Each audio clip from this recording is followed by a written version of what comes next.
This board meeting of Havre Public School District 16 and 8 order. Will Garrett please lead us in the Pledge of Allegiance?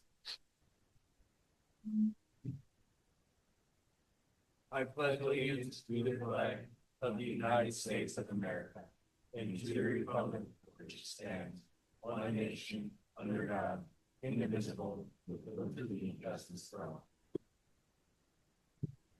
Will the clerk please call the roll? Mr. Chair, everybody is in attendance except for Trustee Tyler, Trustee Kelly. Okay. Welcome to the September 9th meeting of the Havre School District Board of Trustees. A copy of tonight's meeting agenda is on the table near the door. At this meeting, the board takes official action on agenda items. Items of information and discussion may also be on the agenda. Comments will be solicited from the audience throughout the meeting. Following introduction of the agenda item, the board chair will recognize those who wish to speak to the item. If you have comments, please come to the microphone so that the board can hear you. Following input from the public on a given item, the board may ask questions. Then the public input will cease and board deliberations will begin. The board is bound by district policy, negotiated agreements, and Montana statute. The board recognizes the value of public comment on educational issues and the importance of involving members of the public in its meetings. The board also recognizes the statutory and constitutional rights of the public to participate in governmental operations. The board would like to remind everyone in attendance to avoid violations of individual rights of privacy when providing comment. The board is not authorized to hear comments on contested cases or other educative proceedings or personnel matters. The board has developed policies and procedures to process concerns about programs, curriculum, learning material, and personnel. The public will be given an opportunity to bring to the board general questions and comments immediately following items of new business. In the public comment portion of our meeting, the board may not take any action on matters brought to the attention of the board during this period unless specific notice of that matter is included in a properly noticed agenda. Therefore, in the public comment portion of the meeting, the board will not discuss or take any action, but may refer a matter presented to a future agenda. Thank you for attending our meeting. Our Pony Pride Award. Yep. So I'd like to call Haley Kreiner up. As you remember, as we closed out last spring, Haley was our last recipient. So she gets the pleasure of passing this on. So Haley. I know that Kelly Weiss likes this attention about as much as she likes a lazy 2-3 zone defense on the basketball court. So I promise to keep this brief. Kelly's devoted herself not only in position to be one of the leaders in the state of Montana for Infinite Campus, but also added on additional coaching duties while at her time in Havre. She's been part of many decorated state championship teams with her presence on the sideline of the Blue Pony Corral, known to many for her energetic reactions, positivity, and her caring demeanor. Kids who were coached by Weiss know they can and will still pick up the phone, and at the drop of the hat, she would do whatever they needed, whether it be opening the gym on a Sunday or figuring out if your high school course load could make it through the NCAA clearinghouse. Coach Weiss was there to guide you. I've had the opportunity to get to know Kelly Weiss aside from coaching, and her historical knowledge and dedication to evolving her knowledge of Infinite Campus is something that's invaluable to our district. Kelly and I are at a point now where Infinite Campus is so much smarter than I am. And all I have to do is be able to describe what I want Infinite Campus to do. And she can fill in the blanks. A perfect example of this is I said to Kelly, I know this section should be able to take attendance. Or last week it was, hey, Weiss, you know that grade thing we do once a year? I need you to do that. And she just takes care of it. Whether it's picking through every first grader's schedule the night before school because she wasn't confident that they were all in the right teams, or double checking our A and B count, no detail goes unnoticed. Once Scobie Spartan turned Blue Pony, Kelly Weiss has exemplified Blue Pony pride for years, and her dedication and determination to the students and staff at Havre Public Schools deserves to be recognized. Thanks, Dad.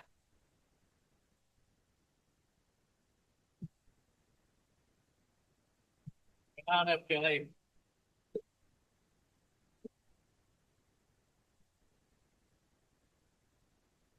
No.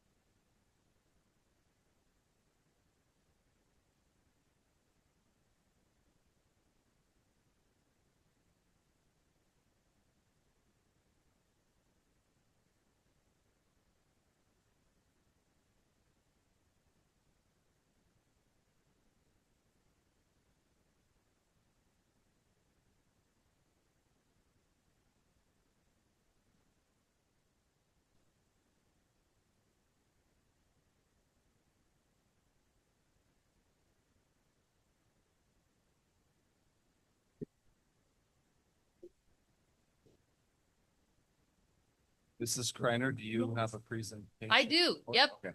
And this is a short one. And, we had a discussion amongst the administrators about, hey, we got to tone down the student presentations. So in the essence of being competitive, I'm going to go for being the shortest. So every day at Highland Park, we say a PAX pledge, and it's short and it's simple.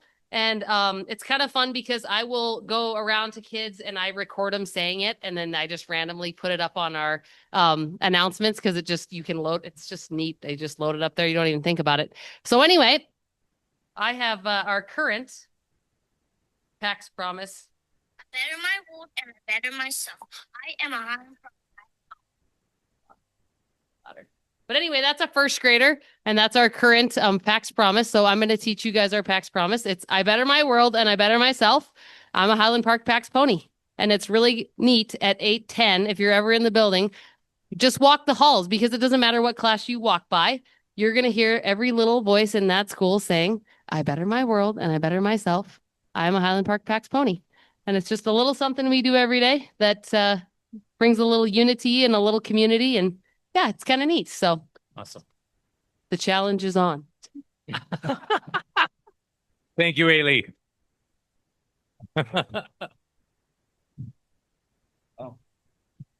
That was short. Did anybody? Yes. Did anybody get a stopwatch on that? I only used to time Urban. Next up, Tyson, our Havre High School representative. And so real quick before Tyson goes, so Tyson Brandon is our new rep for this year. He's a senior at Havre High School. He's our student body president. Right now we're still kind of navigating the logistics with all of that, but Tyson will be on our board representation for Havre High School this year. So he's a fantastic kid. We're lucky to have him. Go for it, Tyson.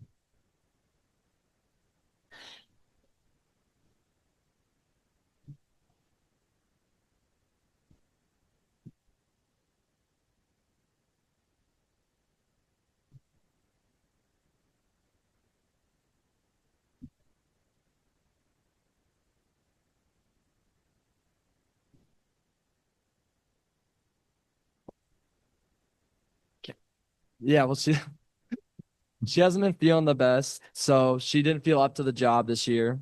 And so fortunately, Mrs. Brown, our librarian at Havre High, she decided that she'd be kind enough to take over. So we had our first meeting yesterday at lunch, and we decided on some things for homecoming and of that nature. And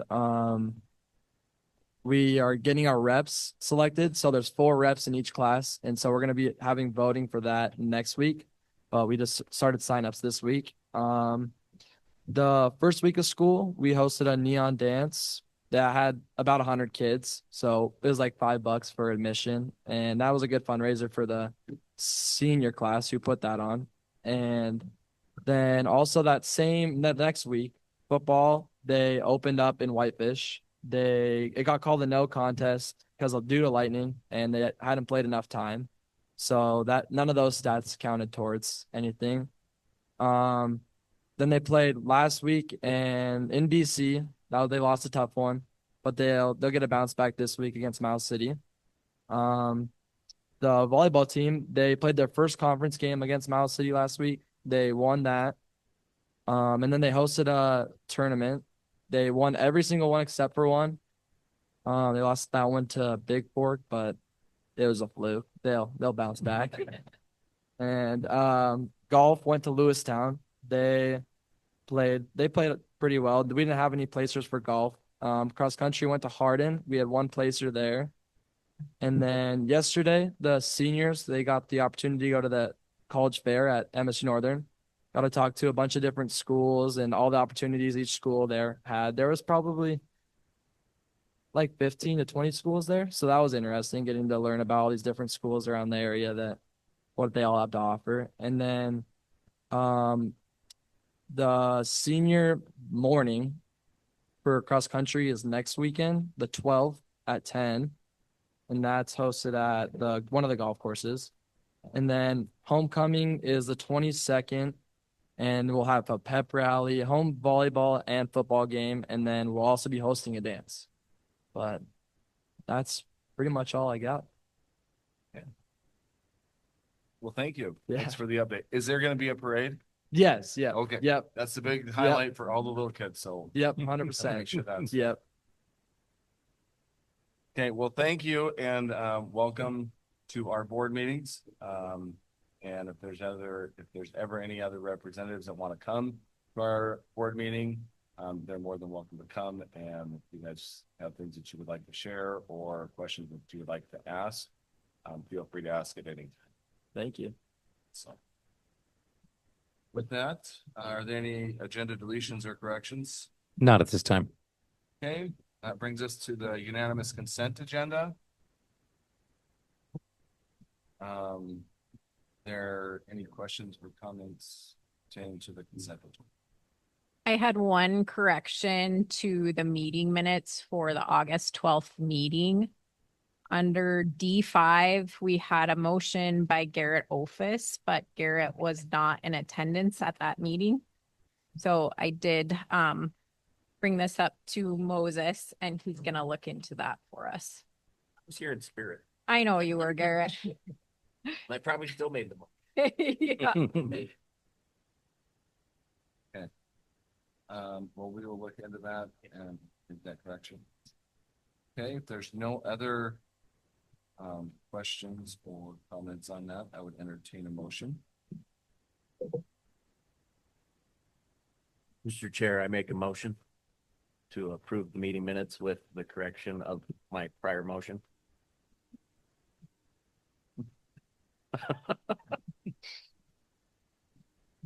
Let me write all that down. You're right.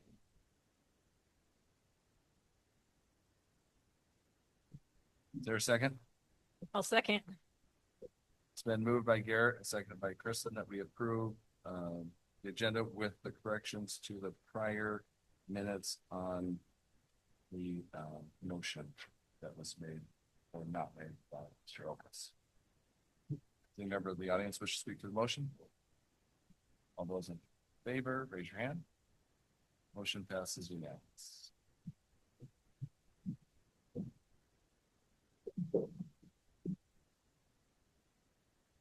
Okay, agenda item C1, food service revised policy 8200 food service. Yes. So this would be the second and final reading. So I recommend the approval of policy 8200 as presented. If you remember last time, so we just have this whole addition from MTSBA regarding food donation. As you know, it wasn't previously. Whether we ever had this portion in that policy or not, I'm not sure. But a lot of these were extracted during COVID as a result of the handler fears and concerns. So we're asking that this portion be amended into policy and that we're able to go forward with this. And then if this is passed, then you can move forward with the. Pantry producer partnership, you mean? Yeah. Yep. Partnership. Yep. Yep. Okay. Yeah. In fact, I've got a meeting lined up for later this week for it. So. Okay. Yep. Can we then start promoting that? We can. Yep. So as soon as this policy then is approved, then that was my thought later this week, we'd meet and kind of come up with our marketing plan and with our flyers and kind of how we want to move forward with this. And then we'll go out to the community with it. Any questions? Okay. Any member of the audience have any questions or comments on food donation policy? Okay, if not, I would entertain a motion. I'll make that motion that we approve C1, revised policy 8200 food services for the second and final reading. Is there a second? I'll second.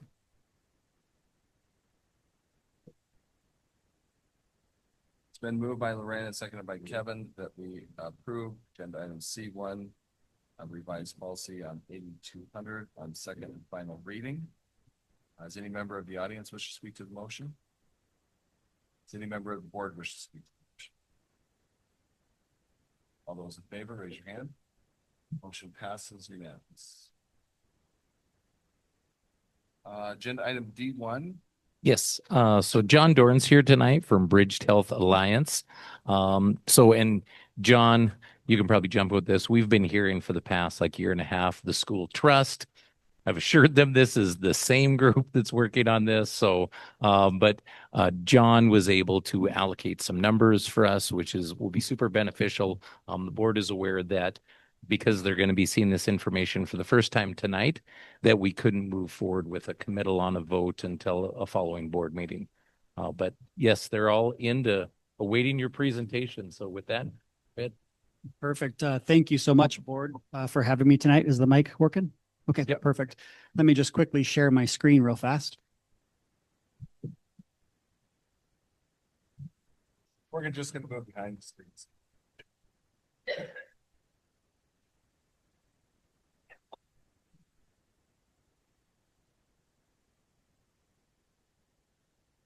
I usually have that effect on people. They tend to get up and leave as soon as I start talking. So just by way of very brief introduction, again, my name is John Doran. I'm the Chief Strategy Officer for Bridged Health Alliance, and I know you know all about the new trust, so I won't belabor you with how we got here today. But just by way of very brief introduction, prior to this role, I served for 12 years as the Vice President of External Affairs at Blue Cross and Blue Shield of Montana. I did all of our lobbying at the Capitol. 7 sessions is why I don't have very much hair on my head anymore. And for about 12 years before that, I was in journalism, culminating as the executive editor at the Independent Record. But more importantly than any of that, I'm the son of a 30-year high school teacher. My dad taught social studies and Russian language, which he learned by spying on airplanes in the Air Force. So, of course, when it came time for me to take a foreign language, I took Spanish. He was already my dad and my baseball coach. I didn't need him to be my teacher as well. I actually do have a master's degree in education. I took a little bit different career path. My wife is in her second week as at least back to school this year as a 6th grade social studies teacher at Helena Middle School. So suffice it to say that public education is near and dear to my heart. And I know that as we go around the state and talk to schools, the second biggest line item in every single budget is health insurance. And I'm here to tell you it costs too much. We're here to solve some of those problems for you. Before I do get started, though, I do want to introduce my dream team. So I will also let them, I have my 2 consultants who are online joining us today. So Jacqueline, if you would introduce yourself, please. Good afternoon. Thank you guys for letting us be here. My name is Jacqueline Gomes. I am a consultant working with Bridged Health Alliance.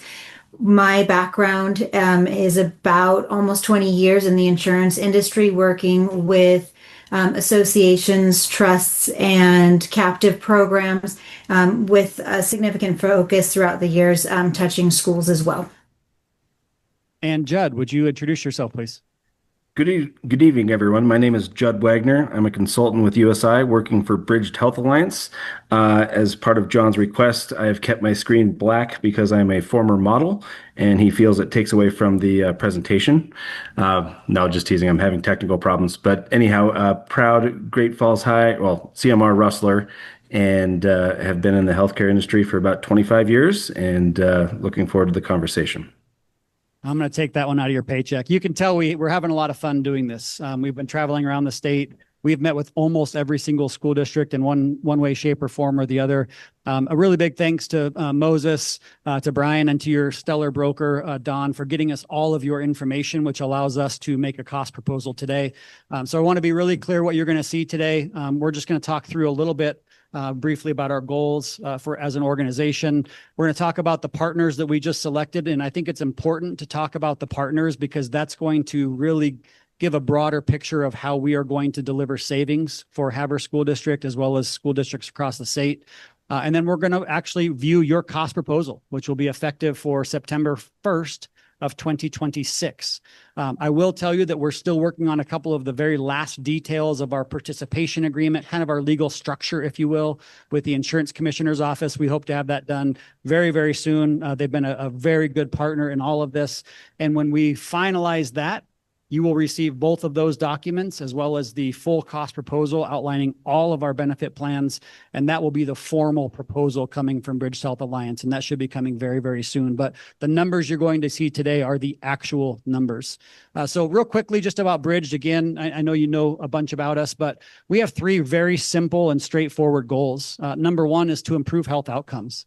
I think if any organization in the healthcare field is not talking about improving the health of your student your teacher and staff population, then they're in the wrong place. And that's our first goal. Number 2 is to redirect resources to schools. I think you're going to see some of that today. And maybe most importantly, we want to return savings to the employees' pockets where it belongs. One of the neat things about this new trust is that we have the opportunity to qualify for a historic investment by the Montana legislature, and that is the $40 million trust that is already sitting with the Board of Investments waiting for us to validate. I can assure you this, that once we reach a healthy reserve balance, every cent we raise above that $40 million threshold or above that healthy reserve threshold is coming back to benefit our schools and benefit our members in the way of cost stabilization. This is a pro-education, anti-corporate model. We are not here to make tens of hundreds of millions of dollars and send it to anywhere USA with no benefit to Montana. We are here for one purpose, because if we can save $1 in health insurance costs, that's $1 that stays in your district. That's $1 that helps support classrooms, staff, and more importantly, help education build stronger communities for the future of Montana. And that's our sole purpose today. Please, though, at any time, if you have questions, please feel free to ask. If you're behind me, just maybe flag me down if I don't see you.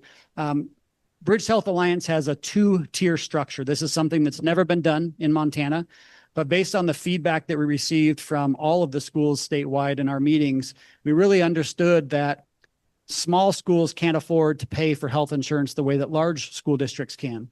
And large school districts that are accustomed to self-funding don't want to pay for health insurance the way that smaller school districts can. So we developed this two-tier structure. Tier 1 is where Havre will participate. And so I just want to go through what that looks like real quickly. So Tier 1, which is the prairie tier, is really for schools of any size. So schools can choose to participate here no matter their size, but it's really for school districts that have under 150 to 200 employees on their health plan. The neat thing about this is it's a self-funded structure that allows you the opportunity to have some consistency and predictability in what you're going to pay every single 12 months. So the way this works in simplistic terms is we're going to essentially take what we expect your annualized claims to be for your population. We'll add in the very small administrative expense for Bridge Health Alliance. I'm here to tell you that our administrative expense will hover around 6%. And that is incredible. That is way better than anything else in the market. And so we'll take all of those costs, we'll divide it into 12 monthly installments, and that is your maximum financial liability for claims and administrative costs for the year. You can expect to pay no more. Now, here's the kicker. Here's the beautiful part about what Bridge is bringing to you is if you actually have less claims than anticipated, we're going to give you a substantial portion of that back. We're going to give you 60% of those unused claims back to your district. When have you ever heard of a health insurance company or any insurance company for that matter giving you money back? I could ask that question all around the country and you probably wouldn't see any hands. The way this works is, so I'm just going to use really simple math. Let's say that you had a credit essentially of $100,000. So you had $100,000 less in claims than anticipated. We call it a surplus factor, but our surplus factor to start is 60%. So Havre School District would receive $60,000 back in the form of credits over the next 3 years. So 60%, you could say, well, why isn't it 100? Well, we have to be really conservative the first couple of years of this trust to make sure that that $40 million taxpayer investment is being leveraged in the right way, and that we're not incidentally using up funds where they don't need to be used. So that 60% is already 10% better than anything else in the marketplace, and it can only get better as time goes on. So again, you have a lot of predictability and stability in this environment. You're protected. So what happens if your claims are higher than expected? Well, we're going to have some very good strategies on what we call stop loss insurance. That's, if you think about it, it's kind of like the safety net against high cost claims. We'll have a lot of those in play for your district and for the trust. But if you have more claims than expected, the trust protects you. Once again, that is your maximum financial liability for the year, and you can only have a credit if things go well. So I'm here to talk just a little bit about some of our innovative partners. I mentioned that this is a pro-education, anti-corporate model, and we're really trying to structure this organization and our partners in a way that not only benefit schools today, but benefit schools for the long term. And so we have selected Allegiance as our third-party administrator. Our third-party administrator is responsible essentially for building the provider network. And we'll talk a lot about what that looks like in a minute. They're responsible for processing claims, getting timely payments, essentially being the customer service arm for all of our members as well.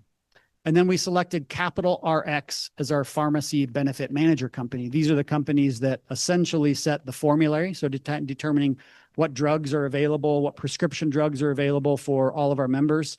And we selected Capital in particular, and Judd's going to talk about this in a second, for the model that they bring. They are essentially blowing up the profit model in pharmacy. And if you know anything about pharmacy, you know that it's the single biggest driver of all healthcare costs today. Pharmacy actually costs more than inpatient hospital stays. And when you think about specialty pharmacy, those are those drugs you see advertised all over TV. They can cost as much as $150,000 a quarter. Capital is addressing that in the smartest way possible. And then our final partner that I'll talk about today is called First Stop Health. And it's a telehealth solution. We know in Montana, we have an abundance we have a shortage, of primary care doctors, behavioral care specialists. This new company will essentially guarantee a certain number or a certain percentage of usage on their services, or their services are free.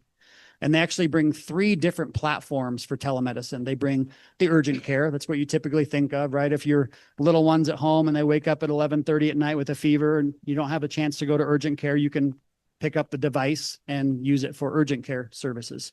They also have primary care services. So that's really unique for a teacher setting or an administrative setting in the schools, because if you don't have the opportunity to leave during the day, right? Maybe it's your prep period, maybe it's at lunch, you can actually schedule a virtual visit with your primary care doctor to go over whatever needs to be done.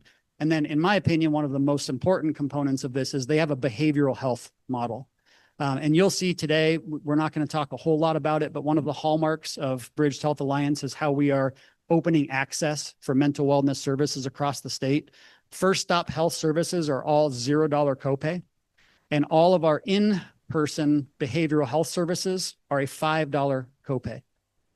I've spent my entire professional career fighting for better mental health services in the state of Montana, and I'm not about to stop now. I want to make sure that cost is not a barrier to receiving the care when you need it. So with that, I'm going to turn it over to Judd, and Judd's going to talk through Allegiance and Capital RX, which is going to build up to our cost proposal. Excellent. So one of the big reasons that we picked Allegiance, one, they're a Montana company, which we love, but 2, they have a very unique network model. And what we're going to talk about here is a multiple of Medicare network model. So I'm not sure if any of you are familiar, but back in 2016, the state of Montana was looking at a pretty big deficit for their employees' health insurance plan. I think they were probably close to looking at 3 million in the negative, and they decided to look at a different way of doing things. So a little side note on hospital economics, but your average hospital will typically lose a little bit of money on Medicaid. They'll make a little bit of money on Medicare, but the majority of their margins actually come from commercial payers. What that really means is it comes from employer groups, just like Havre Public Schools. So in the state of Montana, the average reimbursement rate for commercial payers is about 300% of Medicare, literally meaning you guys are paying claims at a rate that is 3 times higher than what Medicare does. So what the state of Montana did, they said, look, we understand that you're running a business and you need to make money. We don't want to affect the overall access to care in Montana, but we also want to pay a fair price.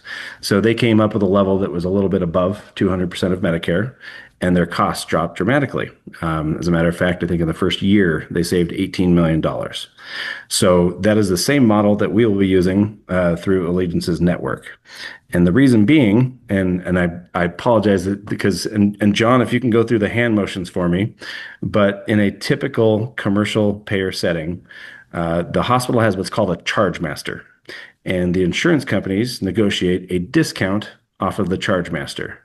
And in essence, that's great, but the hospital can change their charge master at any point. Last year, I won't name hospitals, but there was a specific one that raised their charge master 20% overnight. And so while the discount from your commercial payer would have helped, it still increased the overall cost.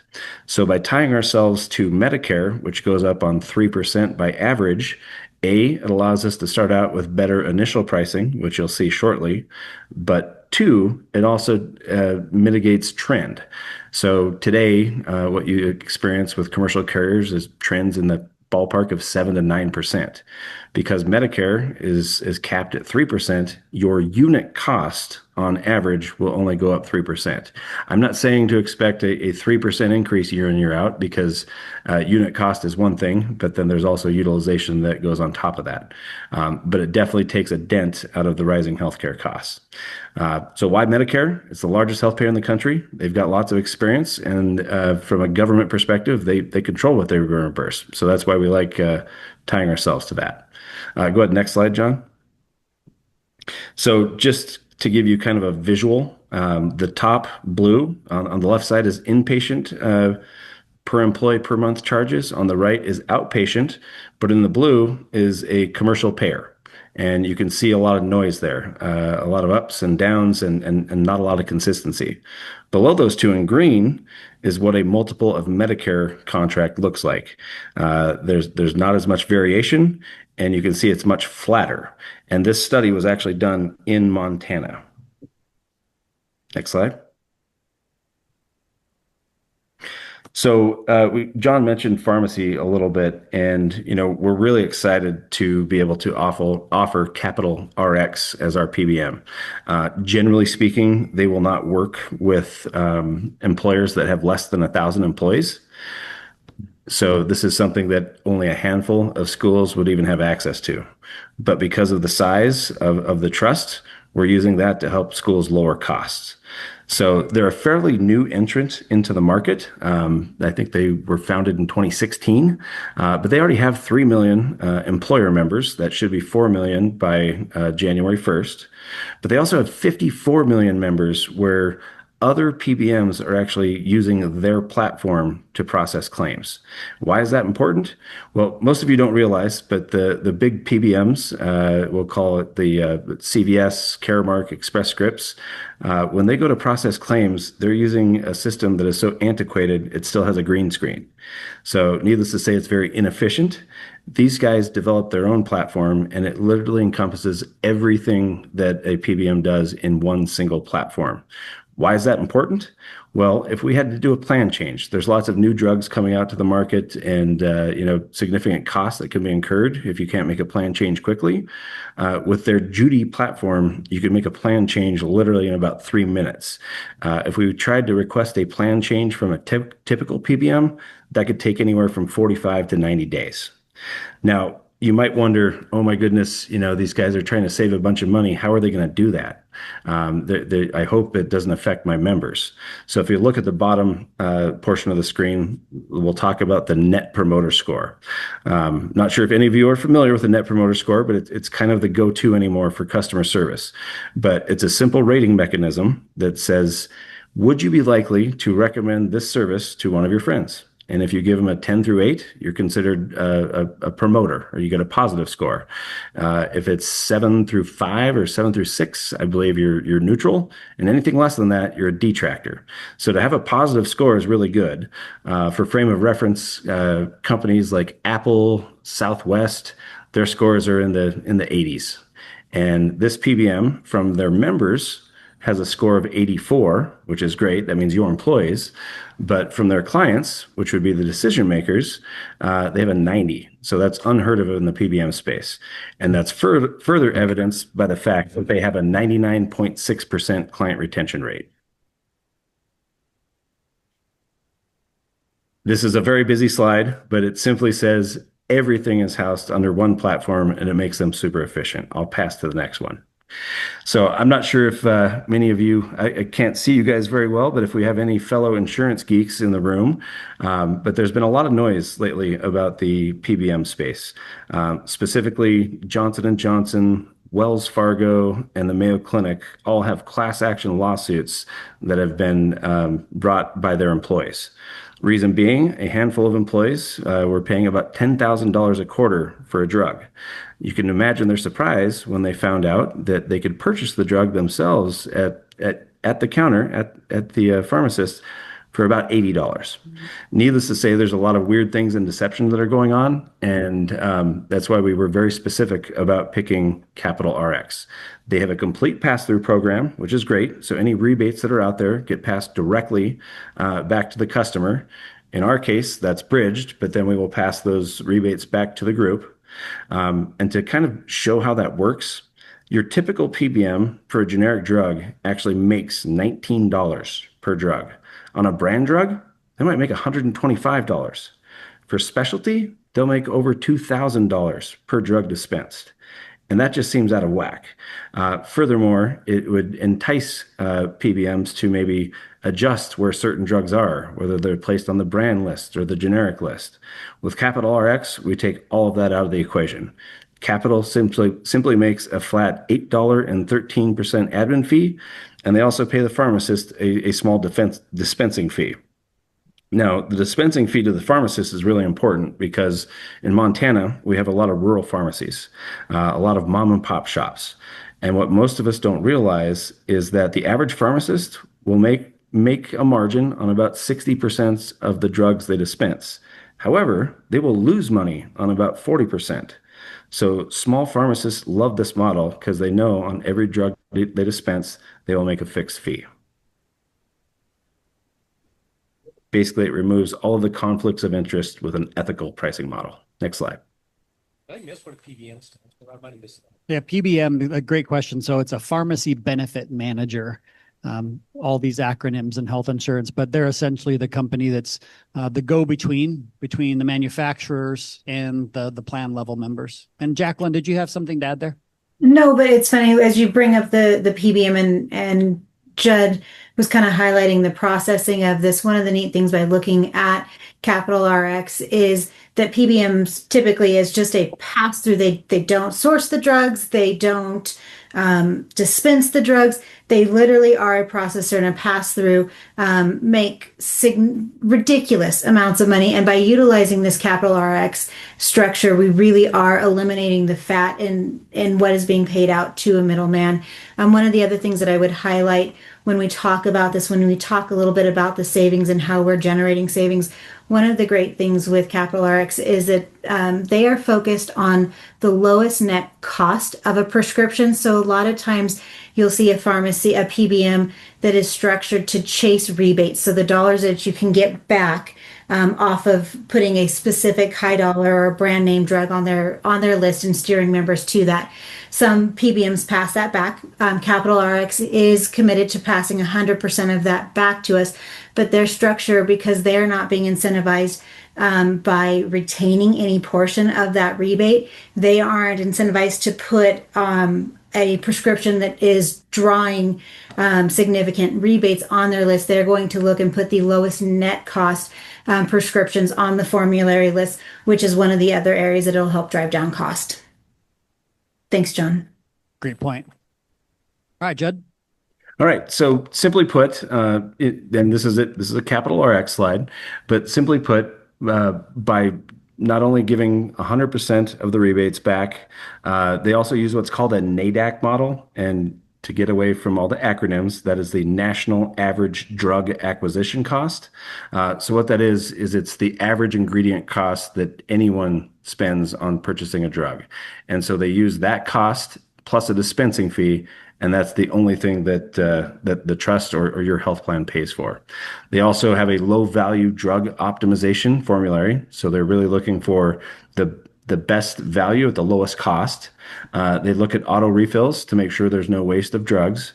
And they also do a lot around specialty. Specialty drugs, it's probably about 2% of the drugs that are prescribed, but it represents almost like 70% of the overall cost. So when all that's put together, on average, they save about 15 to 20% more than the average PBM. Now, in our case, I'm a guy who likes to see the numbers. And we did a drug repricing. So we turned over the pricing for a school group in Montana. It represented about 2,400 employees. And we had several PBMs reprice the claim. So, like saying, hey, if this would have been with your PBM, what would the cost have been? And we were pleased to find that the one we were comparing against was really good. We still beat them by 24%. And there were several others that fell way far behind. I can specifically speak to a number of PBMs. I won't pick on any of them, but the one you're with today would have been outpriced even by more than 24%. So we know for a fact we're going to save at least 24% on pharmacy alone. Excellent. So let me just quickly shift to our cost proposal. Give me 1 second here. Just to get my mind wrapped around this a little bit, give me an example of a PBM. I'm still struggling with that. Yeah, so a pharmacy benefit manager, one example would be Navitus. One example would be Prime Therapeutics. You actually have Prime Therapeutics right now. Prime Therapeutics is owned by about 36 different Blue Cross and Blue Shield companies. So they actually own their own. CVS is another one that you might recognize. Yeah, and I'll add to that, John, while you're pulling up the cost proposal. So in simple terms, to explain why we're concerned about what's going on in the PBM space, I'll take you back to 2014. So it was the Affordable Care Act, and every insurance company on the planet should have been really scared. There were a number of changes, meaning they couldn't limit payments because of pre-existing conditions. They no longer had lifetime maximums. They were required to cover certain things, and so it should have been a pretty significant financial impact. But what did every single major carrier do? And I'll use the term BUCAs. So B is Blue Cross. Two versions of Blue Cross. There's the smaller Blue Crosses. They all invested in Prime Therapeutics, so they started their own PBM. Anthem is the largest publicly traded Blue Cross plan, covers about 18 states. They have their own PBM. Cigna purchased Express Scripts, which is one of the three biggest PBMs. United, publicly traded, has always had Optum, which is, I think, the second largest PBM in the country. And then Aetna was actually purchased by CVS. But every single one of the big carriers made a play to move to get more involved in the PBM space because it's a very complicated space and it's a great place to hide profit. That's what we're here for. So let me just set the stage for what you'll see today. So what you're seeing right now, and the first portion will show you, are 4 of the plans that you have available. And we have done a lot of talking with Dawn. You guys are very, very lucky to have her. Obviously, it's not showing all of your plans today. I think you have 5 or 6 maybe. But what we're doing is showing the 4 that have the most membership in them. And then what we'll show you next, essentially, is a comparison between your current plans and the costs and the Bridged Health Alliance cost proposal, good for September 1st of 2026. So keep in mind that your current isn't going to show anything that would be included in a renewal at this time next year. So it's just the comparison of what your cost is today and what your cost would be or will be with Bridged in the future. Judd, take it away. Yes. So these are your current plans, and the percentages up top are most likely new, and that is what is called an actuarial value. It goes along with us being extremely transparent, but what it means is, for example, Plan 1, which is your richest plan, that's the RMM 1000, that 82% means the average person should expect in a given year that the health plan would cover 82% of their costs, and they'd be responsible for about 18%. So the higher the percentage, the richer the plan, simply put. But those are 4 out of your 5 plans, and I'll kind of explain on the next slide why we made a slight adjustment. So I love the fact that you guys are offering variety, but sometimes when plans are so close to each other in value, it's confusing for employees. We're not here to tell you how many plans to offer by any means. We'll be able to provide you, if you want to do 5, 6, we can do that. But when you see the rates on the next slide, I think it'll make sense. So your current spend today, and this does not include the Teamsters portion, is about 2.1 million. Next slide. And we will look at the Teamsters next as well. Yep. We actually have a richer plan to the tune of about 4%. That is our CMM1K. I won't go through the percentages on all of these, but simply put, in every single instance of what we're offering, the plan is richer. It means it's less money out of your employees' pockets, but they're about as similar as we can get to the plans you have today. So we don't want to have a lot of disruption, but we want to be able to provide something very similar and hopefully at a lesser cost. There's a lot to go through here. I will not cover everything, but deductibles and maximum out of pockets are relatively the same. If you scroll down to the rates, you will see that on average, we are saving 11% over your current spend. Now, it's really important to note, I know you guys just renewed September 1st. We're committing to giving you a rate next September 1st or even July 1st. That's an option for us to discuss later. That is 11% less than what you're paying today. And Judd, if you wouldn't mind just kind of crosswalk the plan 1, plan 2, plan 3 to current, keeping in mind that when we printed out of our spreadsheet, it didn't bring up the 4th plan. So you see the plan 1, 2, 3 on the left. Those are your current prices for employee, spouse, et cetera. So Judd, can you just kind of quickly give a couple examples there as well? Yeah, absolutely. So I think the 2 areas to focus on are going to be the single employee. So that's the top rate. And you can see with your current plan, the cost is $1,063. With us, it's $945. So we'll call that $118 per month difference. Plan 2, we're talking about $110 a month difference. Plan 3, we're talking about $100. I don't see the rate, but I'm pretty sure it was very consistent where the $821 with us is going to be close to about $920, $915 that you're paying currently. Where it gets really powerful is with the family. And I'll just leave you with one example because most of your folks are on a high deductible plan with a $3,500 max out of pocket. So that's the one to the far right. But a family, and I realize there's a contribution component that comes from the school, but just the rates alone, a family would be spending about $234, $235 less per month. Think about that. I know insurance is not cheap, and I would never tell you different, but $200 a month goes a long way. Keep in mind, this is the total rate, and you as a school would get to choose what you do with the additional savings. Some schools are passing it on to their employees. Others have different strategies, but the cost of paying for the insurance literally is dropping by 11%. So in net, just for Havre, not including the Teamsters, that's almost $237,000 less starting in 26 than you're paying today. And Judd, I'll move to the Teamsters now. Okay.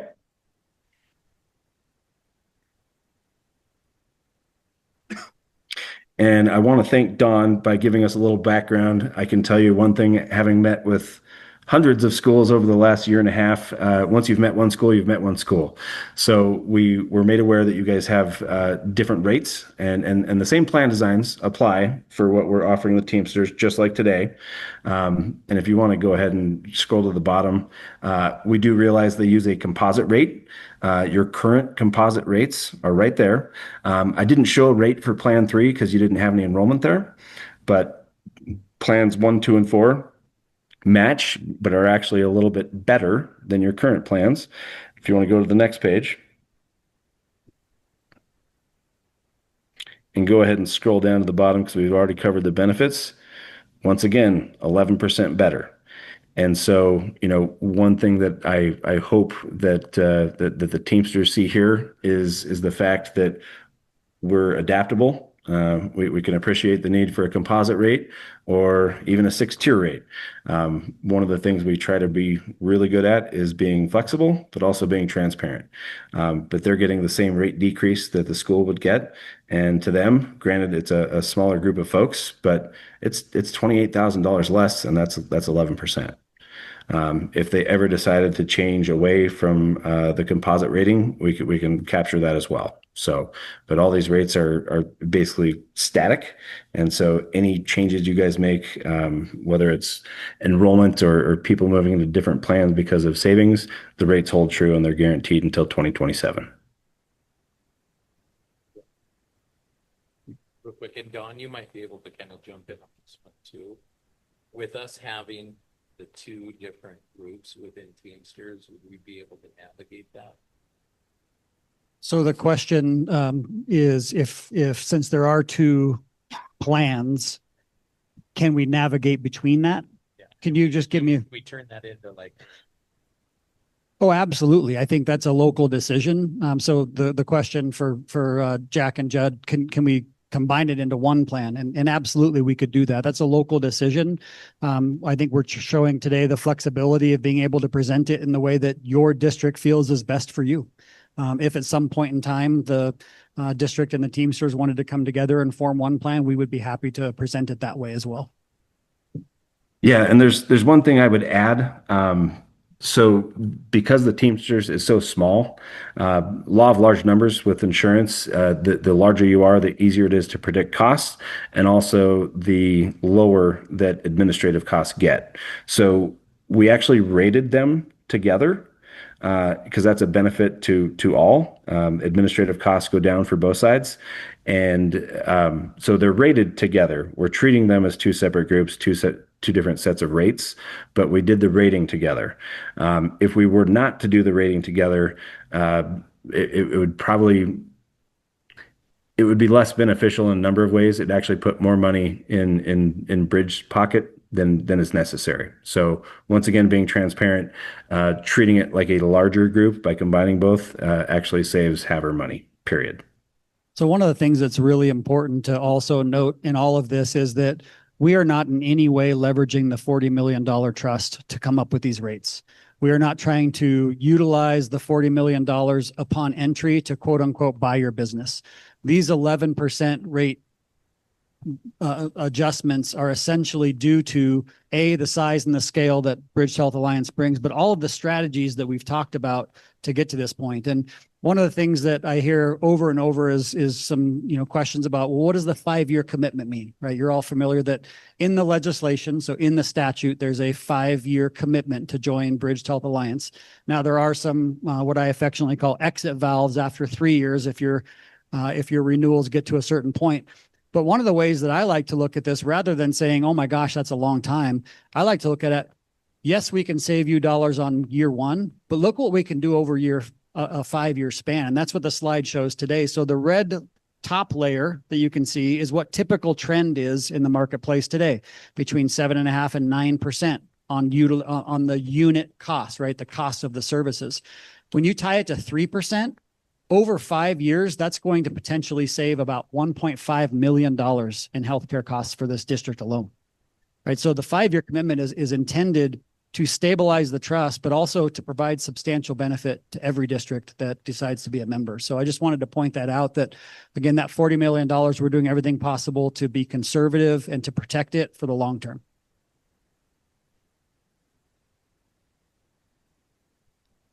And thank you so much. We're happy to answer any more questions that you might have.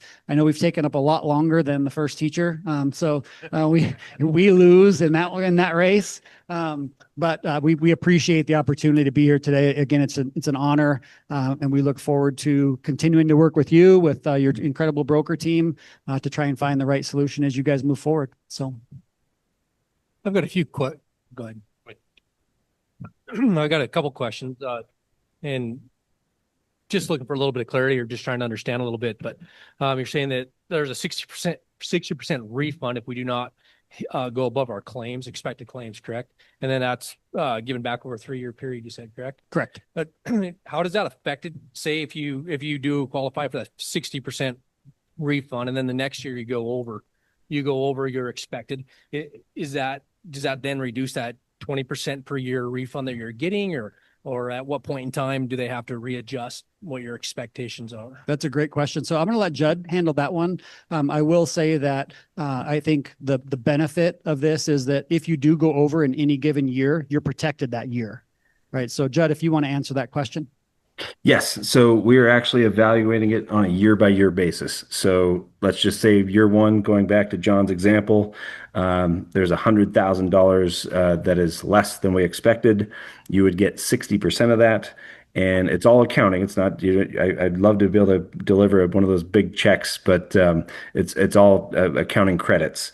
And so what would happen is the 60,000, 60% of the 100,000 year one, you'd immediately, and I guess it's 6 months down the road after renewal, but year one, you would get $30,000, so 50%. Year two, you would get, gosh, I'm in front of a school and I'm struggling with math, but let's just say that it is 20,000, yes, because it goes 50%, 30%, 20%. So it would be 30,000, 20,000, 10,000. The effect or impact of the following year is accounted for separately again. So every single year it is rinse, wash, repeat. And then would be offset if we went over, I'm assuming then you wouldn't give you credit. No, treated totally independently. So if you have a bad year, that first 60K is not touched. And so if you have a bad year in year two, we're not taking away from the original 60K. It's accounted for and totally separate. Each year is treated separately. And just to add just a little bit on full transparency, thanks, Jake. If you decide to leave the trust at any point, then you do forfeit the remainder of the years you have left on that credit. That's just part of how the legislation was built as well. So I just want to make sure that everybody understands that and we're being fully transparent in that regard too. Yes. One other question. I'm sorry to the rest of the board. I'm sure I'm boring you, but how are we tied to Medicare? I didn't quite catch that. It said that we end up being tied to Medicare to help costs. How did that? Yeah, so I'll take that one to start, and then Jack, maybe I'll turn it over to you and Judd as well. But Medicare essentially sets the price for all services across the country, and it's essentially the greatest arbiter of cost in the U.S. because they actually set the cost, and so it essentially sets what is a baseline. And so this multiple of Medicare, we're going to essentially take that baseline and a certain percentage higher from Medicare to contract with our hospitals. What that does essentially is it sets the price according to Medicare, not according to the hospital. But yet that's still a negotiated process through the health providers. I'm assuming it has to be negotiated. We're not like Medicare where you can just go in and say, this is what we're paying. Yes. And so Allegiance, our partner, has an existing network in place that we are going to leverage.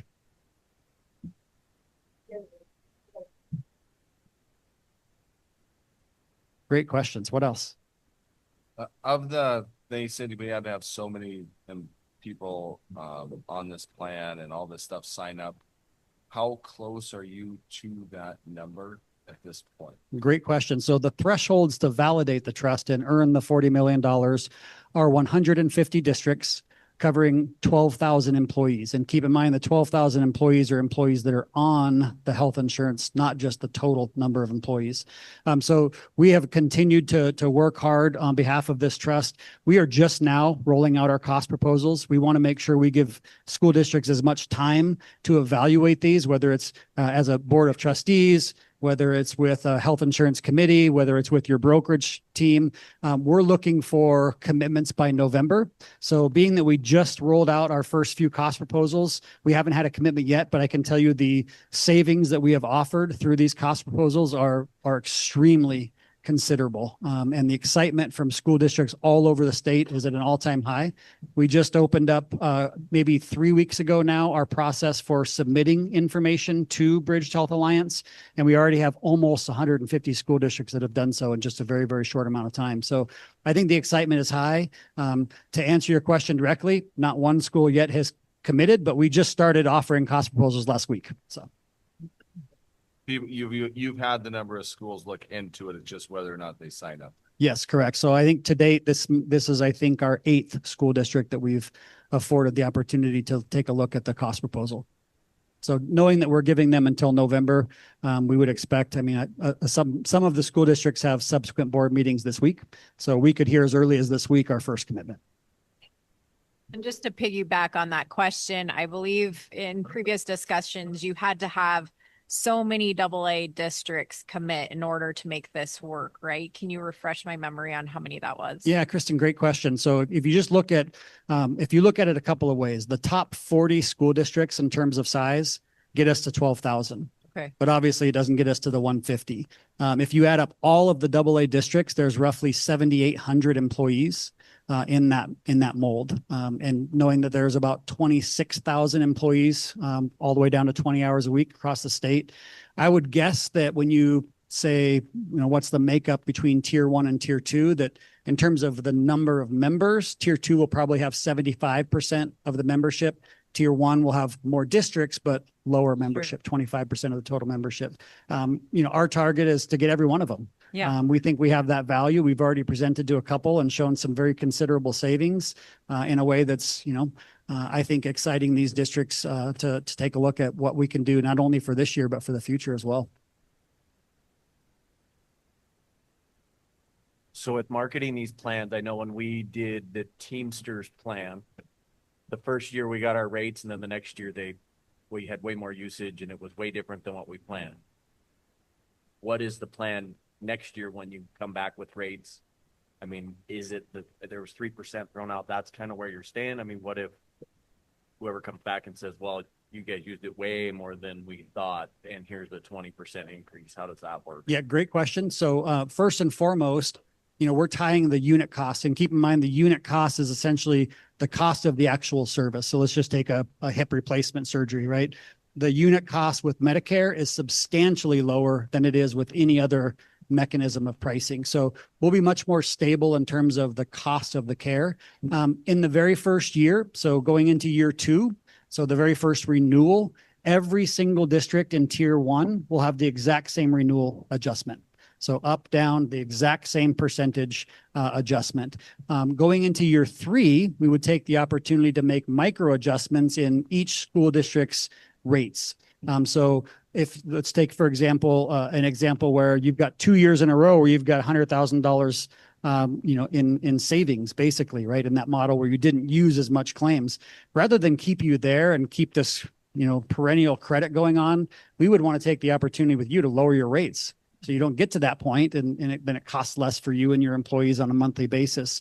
So it's really hard to say, what the overall population is going to be. But I can tell you this, with size and scale, it takes a lot of those, what we call earthquakes in health insurance costs, right? Those are the scenarios that none of us want to see. It's a colleague, a friend, a loved one who's diagnosed with cancer.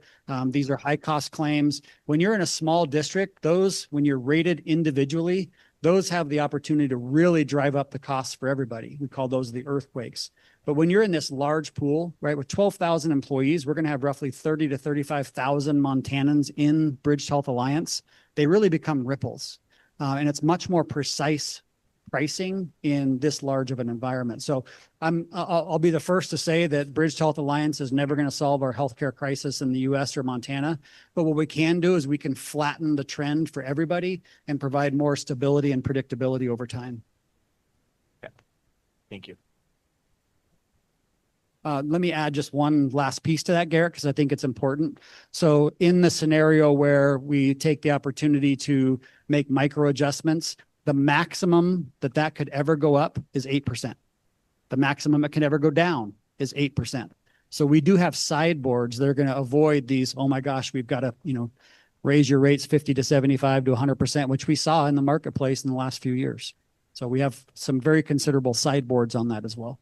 And John, if I can just clarify on that. So that 8% cap would be 8% above or below the necessary adjustment for the entire pool. So if the entire pool came out with a 1% adjustment, or let's say a flat adjustment, and a school district has claims experience has exceeded the premium for 2 years, and they're in kind of the top percentile of groups that have been exceeding it, that group would see an additional adjustment up, or the other one, an additional adjustment down to a maximum of 8, but it would be from the pool's adjustment, not a cap on any renewal adjustment at 8%. Good clarification, Jack. Thanks. So I think one of the things too, John, would be if you wouldn't mind then making sure just we have all those documents necessary. I know that the board and I will be, we're definitely excited about the numbers we saw. Those are great numbers. And Just makes us kind of think about all the different elements within the district. At the same time, I know we'll sit down and just kind of review everything. And then you basically need a vote of committing to Bridged Health Alliance before November 1st, right? That's correct. Yeah, we're really looking for November. November 1st is the compass point we've set out in the sand, but we understand that there's a lot of decisions to make. So we're looking for November, and we would be honored to have Havre Public Schools be a part of Bridge Health Alliance, and we will absolutely get those legal documents. That's really the core of how things are going to operate. I like to refer to it as the legal constitution, if you will, of Bridge Health Alliance. Oh, that sounds great. Thank you all so much. Appreciate it. If there's any more questions, I'm happy to answer them. Otherwise, I'll be in the audience if you want to catch me after. Thank you so much. Thank you. Thank you.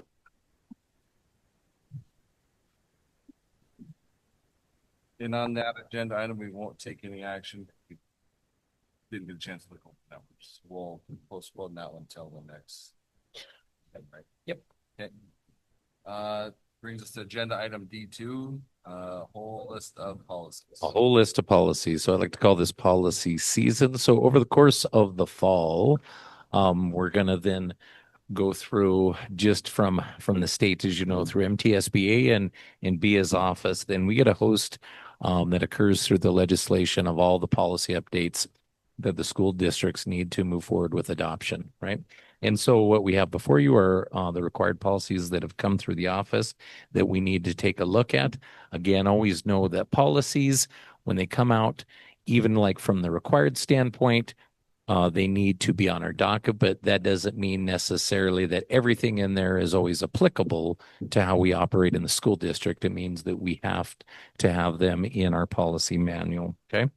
So my intent is September, October, and November, we'll wrap through all the first readings and we'll close out in December with the last of the second readings, and then we'll be done for the year with this vast amount of policies. So with that being said, we'll just kind of jump into it. What I thought with kind of the volume on this is I'll talk through each individual policy, and if you have questions, we'll talk through it at that time. And then when we're done, we can move forward with like a first reading if you want. Okay. So the first one, policy 111,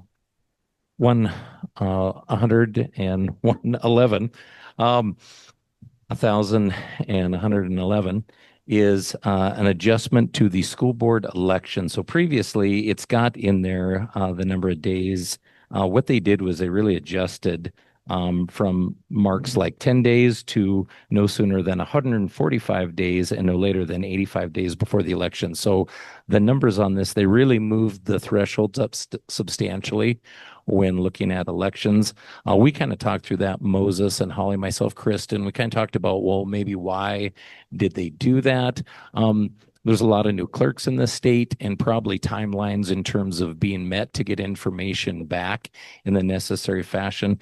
So as you can see, the adjustment on these days is pretty substantial when you take a look at it.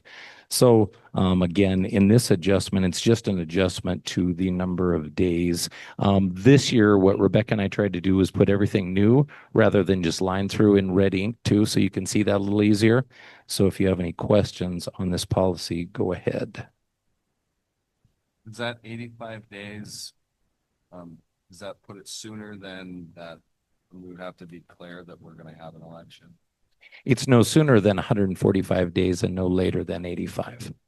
Yeah, there's that one where we have to say if we're going to run a levy. I can't remember how much before. It says file for declaration on the 65th day. Before the election. We'll just have to double check that our board agenda isn't. Right, correct. That'll be the big one with this, correct? Yeah. Yep. Okay.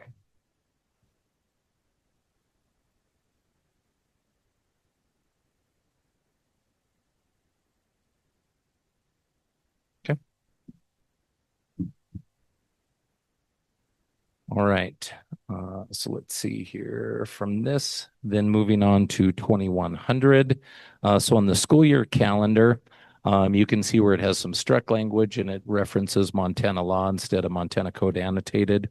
Then under commemorative holidays, and this was the unique one. So the change in this before when they listed out the days is the district shall conduct appropriate exercises on the following commemorative days. So it lists through all of the days. Some of these have been typical, where we might have class activities that kind of mirror these holidays, but there's also some new ones on the docket that weren't there before. Kristen asked some questions kind of before this, just to kind of find out, do we have to follow all of these commemorative days? And the answer from legal was yes. We have to follow all commemorative days, but you could make an adjustment to add in additional days if you'd like. But the biggie with this is, as well as that, with these days, if they fall on a weekend, then we would have to pick up recognizing them in the schools the following week. And so these are the days that are outlined that must happen. And then, of course, when it comes to this, after a second reading, then I would work with my administrators just to kind of outline a plan of how we're going to take a look at recognizing these days in the schools. So 2 days that I just noticed weren't included in this list that I had asked Mr. Gum about ahead of time. One was Martin Luther King Day. That was instituted as a federal holiday on November 2nd of 1983. And I think that one should be included on this list as just a commemorative day that we recognize. And then the other was Columbus Day, was also signed into law this year by Governor Gianforte. It was approved by the legislature as part of Senate Bill 224. So Governor Gianforte signed into law on May 9th of this year that is a day that would be recognized on Columbus Day as in the state of Montana as a holiday. So with this one, I would really like to see Martin Luther King Day acknowledged, which I believe is the third Monday of January, and then Columbus Day and Indigenous Peoples Day. I feel as a school district that has 30 to 40% of our students that are American Indians, that it's important to recognize that day, given it is now a Montana law that we recognize it.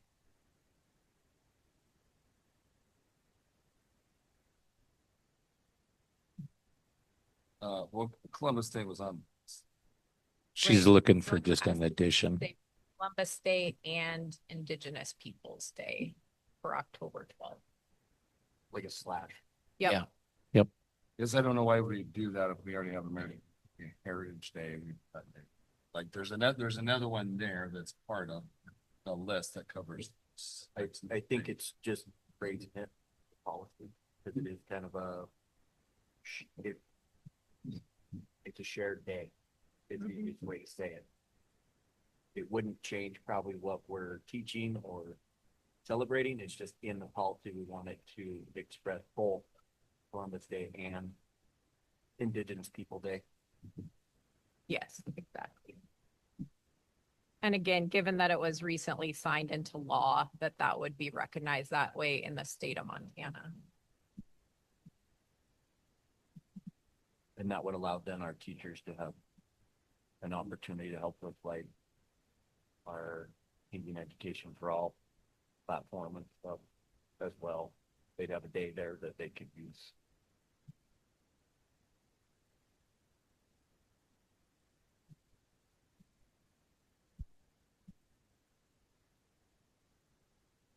So did this list come from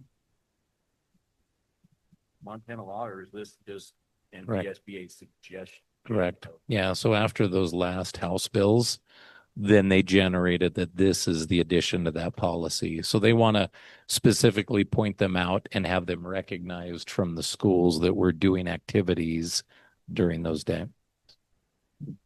Because you used to call out the specific Montana code annotated. Right. And now you can see it says Montana law. At the bottom, they just say Montana law. Okay. Yep.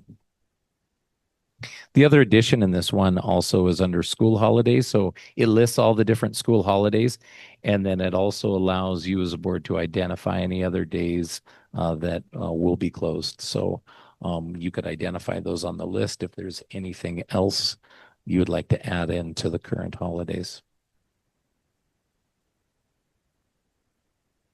any of the days. No, and of course with that too, as you know, this calendar year is the end of that 2-year calendar we adopted. So if you added in anything additional, we'd have to make sure that that was thoughtfully placed into that new 2-year cycle of calendars.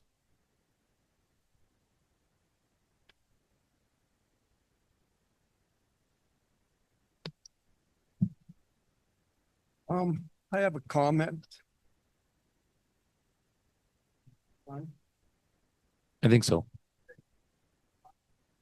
Count like 10 days there. Being a former teacher at a different level, I don't think it really matters. Take 10 days out of a class, whether it's math, this, that, or whatever. You're starting to crunch some numbers on actually getting through the material that they need to in certain subjects, which would be most of them. So I don't know if they realize the impact, in my opinion, a negative one that it may have on classroom teaching. Yes. Yep. Just those right there. You know. A concern. Sure. Yep.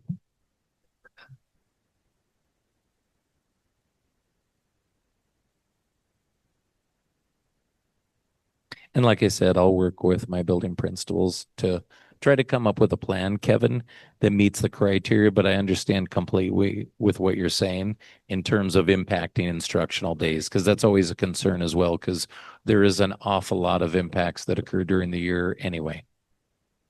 And Yes. just to clarify, we're not spending the entire day focused on Correct. one And that's day. It could be a 10 or Correct. 20-minute exercise. exactly, Kristen. That's kind of where I'm getting at, is that we'll navigate with our team a way to cover this without it impacting the entire day.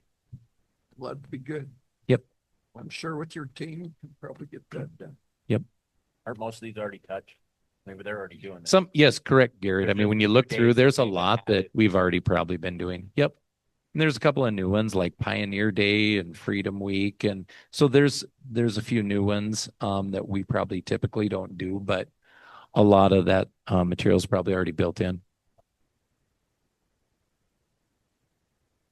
I'm assuming Flag Day, we would do like end of May, since we probably won't be in school on the 14th. I would hope we're not.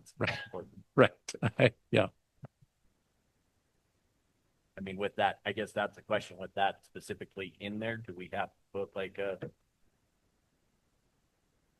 exercised in May? Like when we, that seems like Yeah, a because weird if day. there's one in the summer, and I mean their guidance on it was if it was on a weekend, then you'd fill it the following week. So we could probably recognize that before the end of school, or Like last week. yeah, something like that. Yep.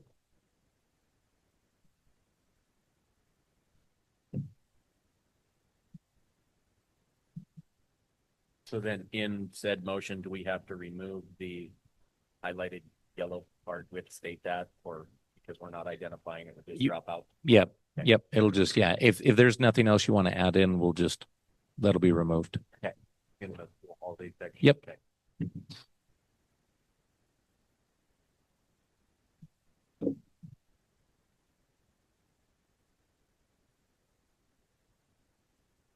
Okay.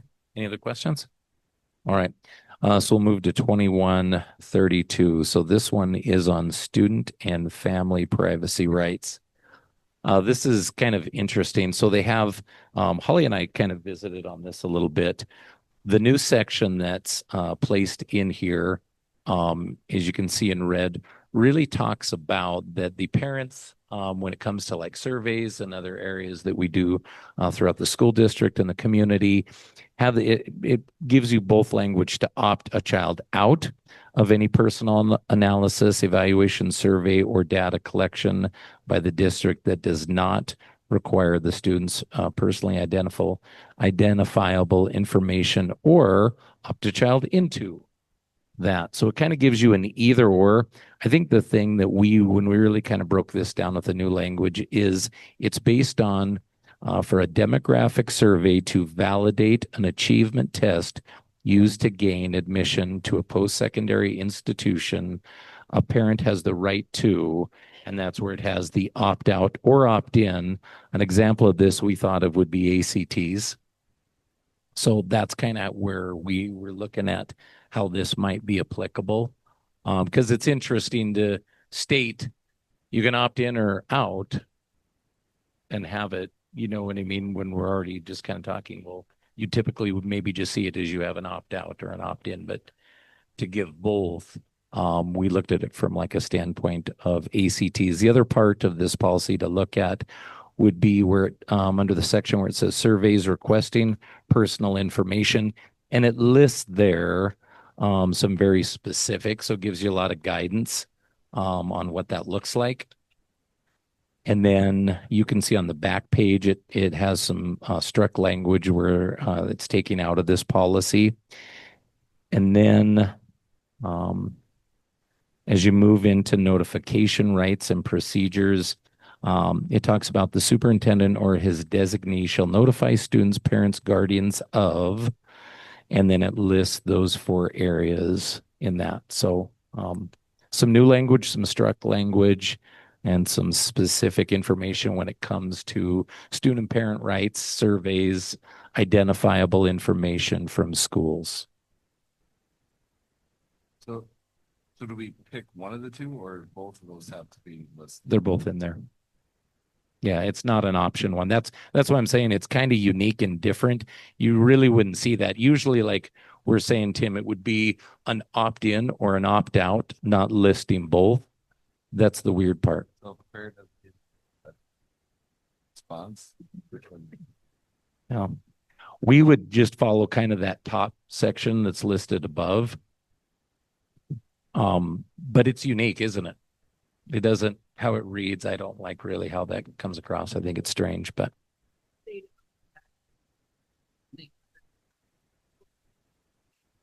Give them. Yeah. Charity fee every year, so that is not an option. But it was other information that they do not necessarily a function.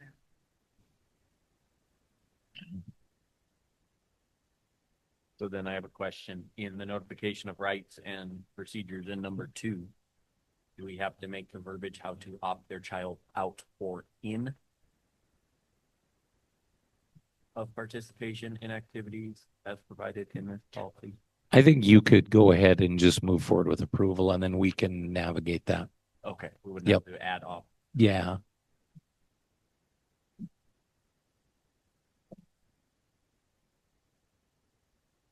Okay.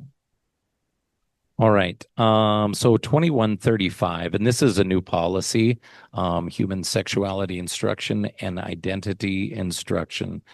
So as we move forward with this, you'll notice I met with my team today, our school nurse, just to kind of review how, in terms of like sex ed and how that looks within our district, how's that presented to our students. So right now at Sunnyside, we do a puberty education, and then at Havre Middle School, that's our only area right now where we have sex education classes going on. With that too, again, like I wanted to mention with this, with 2135, when we have a policy like this on the books, just notice as you read through its entirety, again, it's not that we are necessarily following exactly this model in Havre, Montana, right? When it comes to identity instruction, we don't do any of that in Havre, right? And I'm happy to provide our board with samples of what those PowerPoints look like that we share out with in terms of instruction for both puberty ed as well as sex education.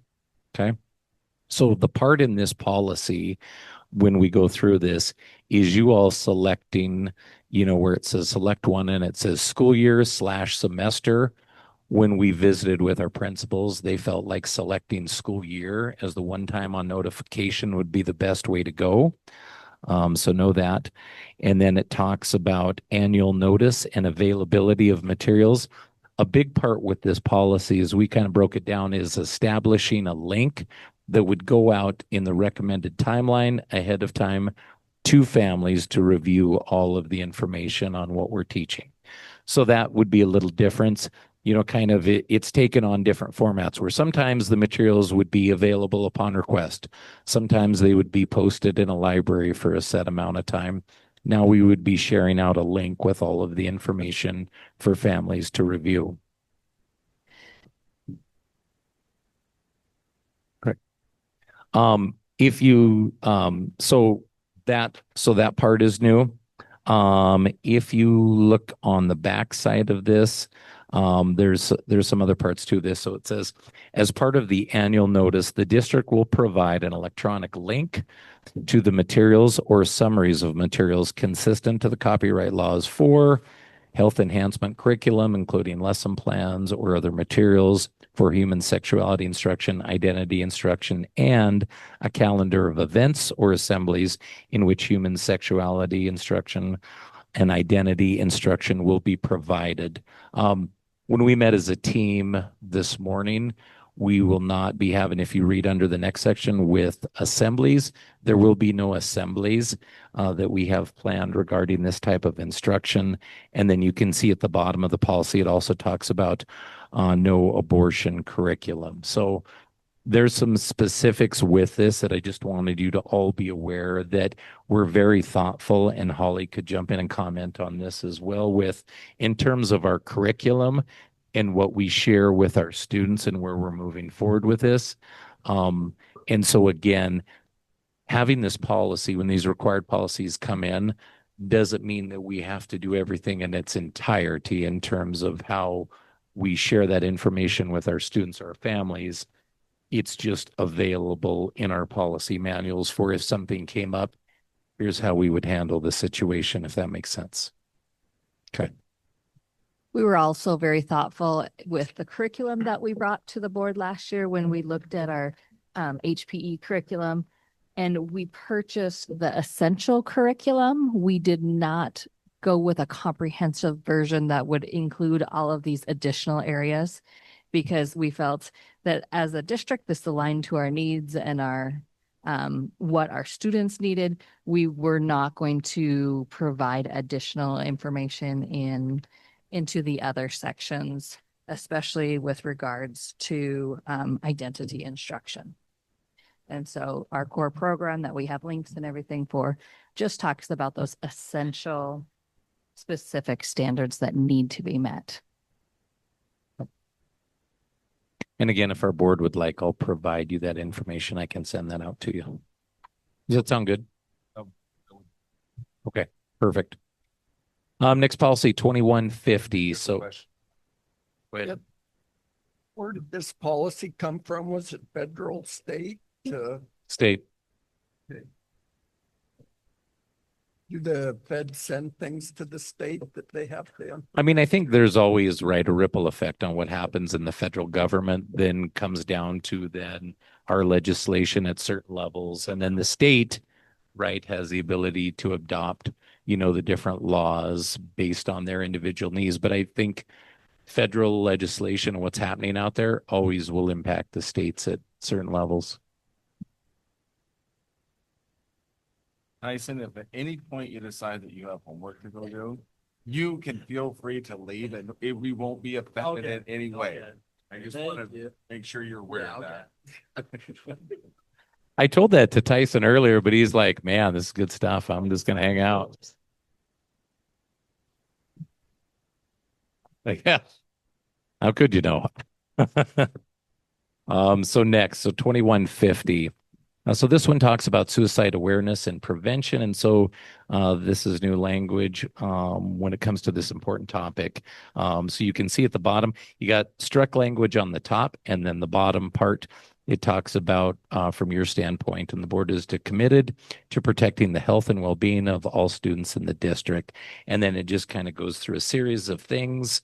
The rest of the policy just then as it bleeds forward, really, when you look at the entirety of this, they really struck out that original policy and then just kind of wove in brand new language when it comes to suicide awareness and prevention. So pretty self-explanatory, but if you have any questions, I'd be happy to answer them.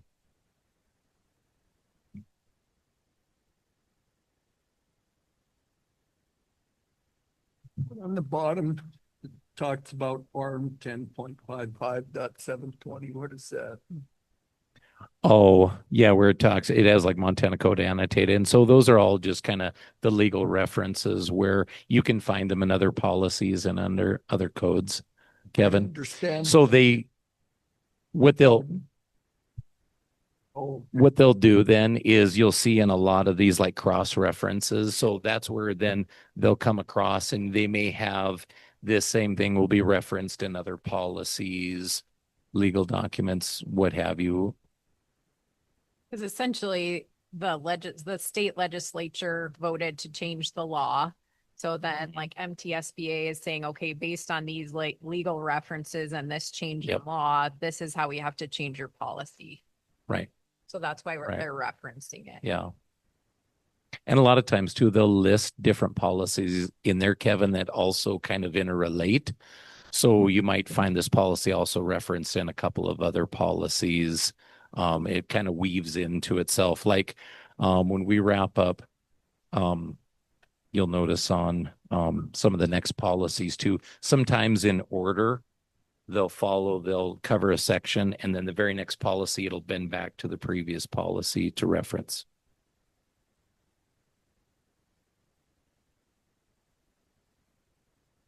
Okay. The next policy is 2165, early targeted intervention process. So this, if you remember a year ago, it was early literacy, and we adopted that in November. So it really wasn't a surprise to any of us that then they decided rather than just literacy, we're now going to also do early targeted interventions for math. And so that early age, right, looking at kind of that pre-K through third grade. So myself, Holly, Cheryl sat down with Haley and Erica just to kind of get our head wrapped around the lens of this policy, right? And so two things to kind of know out of this policy. You can see where it'll say identify one, either half-time or full-time. And then it says included full-time. The part that I want you to know with this is we were going to take then this month to really do some research and find out either A, because the nuts and bolts of this is, do we stay with the home-based program that we did like this last summer where we're handing out packets information for parents to work on with students? Or could we actually run a jumpstart program where we house it, like let's say at Highland Park in the summer, couple of teachers, how many students are available, that would come consistently. And I think we kind of picked 6 weeks. Was that right, Holly? About like a 6-week program in order to meet the required 120 instructional hours within this program. So my team kind of wanted to find out, could we get teachers that would be interested in doing this for the summer, right? Or a para, because it would be important if we were going to adopt this. Are they willing to take on a 6-week project over the summer, right? Could we rotate teachers, right? Kind of get the logistics of this. And if so, if we can pull this off, then in the second reading, right, I'll come back to you all in October and let you know from a district standpoint where we feel we can really house this. So should it be staying with the home-based program, which is the easiest? However, the Jumpstart program, we believe as educators would be best for kids. Sure. Right. Because we got the kids in front of our teachers. So that's kind of best practice. But we want to make sure that we can actually have the staffing to pull this off. That makes sense. And then if we did the jump start, we would get a reimbursement. Correct. Yeah. It's about a quarter reimbursement. Yep. And we also found out that, so from like that A and B funding, which right now in the state, Tim, they're talking about changing that from where like on our elementary students where it's like 6,300 per student and the secondary students are 7,000 to bringing that threshold up to the same level. So then you kind of have to offset that and look at how many students do we have that would be identified for this program versus teachers, and does that package all fit together where we could successfully run it? So, but we'll have that information for you for the October reading. If I have a child that's 4 years old, they haven't gone to kindergarten yet, and they qualify for early intervention reading and early intervention math, does that mean that you would look at doing 6 weeks and that child would go to both sessions, or would it be 6 weeks of reading and then 6 weeks of math. Do you guys have any sense of that, of what that would look? Yeah. Well, that's what I was Right. gonna say. So, but that would be a long day That'd be a lot. potentially for a Right. 4-year-old who hasn't gone to kindergarten yet. Yeah. No, So, we'd probably just have to divvy it up in that time frame Okay. to make it work. And we were kind of thinking of is our time frame about like 7:30 to 12:30? What we were kind of thinking, kind of that 5-hour Okay. window. And then you could still take advantage of the breakfast and lunch oh, program. cool. Yeah, Yeah. so like we've kind of been starting to Yeah, kind of look that through would how be that could really- work, which should be good.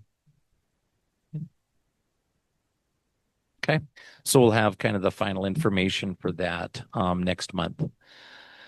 All right, release time for religious instruction. So 2334. So you can see there's again some optional language. The struck language where it says a district may to shall, right, provide religious instruction release time under which a student may be released. And then it talks about 1 hour for this time, but then it says optional where trustees can provide a longer time by policy, but it has to be a minimum of 1 hour per week. So that's one where you could choose. Then it kind of reads through some language. And then it also has some more optional language where it says if a district chooses to grant credit, the district will award academic credit for the completion of religious instruction release time course or credits from independently accredited provider of release time courses by providing the following requirements. Then there's a set of requirements underneath that. So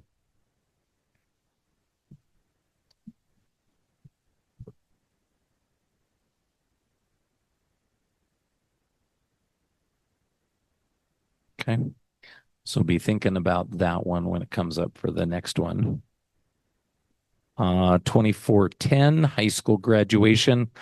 With this really, kind of the new language with this policy, we tried to really weave in also what we're doing here at Havre High School. So like when I went through and had Rebecca take the policy guidance and then add in with us the specifics on what we're doing. Like we've got now, our credit threshold at Havre High School of 22.5 credits. There's also a section in here on the waiver requirement, which relates to, which could possibly, I should say, relate to the alternative programs you'll see on the back side of this page, right? So under the alternative programs, it has a whole host of different programs where you can receive alternate options for credit. One to point out is we added in Montana Youth Challenge Academy, which was originally in the policy, but over the course of our partnership with Montana Youth Challenge, we want to make sure that we're doing business with Montana Youth in the correct way. So it gives you some optional components in there, right? Like it talks about the optional. And Kevin, how I was talking about how some of these policies been back on themselves. So you'll notice we just were talking about religious instruction. And then in this policy, it talks some optional language to if you want to add in religious instruction release time course. And then you'll also find in here where it talks about optional employment or volunteer work with a congregate care facility, child care facility, or school-aged program. So there's some optional language in with that. It also gives some specifics on honor roll. It talks about class rank, early graduation, which we're very familiar with. We do typically with that, and educational disruption. It kind of pinpoints that. One thing to go back with, though, with the waiver requirement that I want you to be aware of is that only you all as a school board can deviate from the graduation requirements within the state of Montana. So the Montana minimum is 20 credits. So we will have students, let's say that maybe on identified student that may be graduating on goals, or they may graduate on Montana minimum of 20 credits. Majority of all of our students at Havre High are going to graduate with 22.5 credits. But for instance, if we had a student that attended Montana Youth Challenge Academy, and let's say Principal Kraske came to myself and said, hey, I feel it's in the best interest of this student to move forward after they graduate or completed, I should say, their high set at Montana Youth.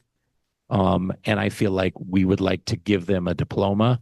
That then would go to me. I would bring that to you as a recommendation. Only you as a school board can approve that deviation of credits. So it's not one that we just arbitrarily give out, but you all would have to approve that deviation. So that could be one that could come in the future based on this waiver through those alternate programs that are listed on the back. That makes sense. So along those lines, under the educational disruption Mhm. line And item. that could be too, Kristen. So one of the confusing things for me is, it says basically if they have 20 credits, we're asking them to have 22.5, but Right. they meet the 20, they had an educational disruption. The district shall award a diploma. So does that mean it will come back to the board or it won't? Because that says to me, it doesn't need to come to the board under that circumstance. And I guess one thing that would be helpful is just to have that clarified, Mhm. that it If either it's- does or it doesn't. Right. If it's below the 20 credits. Okay, so it says they meet the minimum high school credit requirement for graduation. So they got the 20. Mhm. They didn't get the 22.5. They will not meet a higher credit requirement by the Board of Trustees. The district then shall award the student a diploma based on the 20, correct? Correct. So my question is, under that scenario, it says we will award a diploma, but we may distinguish the diploma in a reasonable manner under, that differs from standard diplomas. So my question is, will those educational disruptions that meet the 20 credit requirement still come to the board for review and approval? Or not under this policy? I'm just hoping for some clarification, and we might not have the answer tonight, and that's okay. But maybe that's something we could just ask legal about. Yeah, I know. Because that one, I think that would be kind of tricky if then we were distinguishing between that, just based on there's been a whole lot of diplomas that have been given at 20 credits that have no different designation on them at all. So I can maybe check on that and just kind of get a little clarification, because I think if that was a change now, that wouldn't necessarily be a change for exactly for the positive at all, Kristen. So yeah, you betcha. I just want it clarified. Yeah. So Okay. for the sake of our policy. Sure. how we- Yep, that makes sense.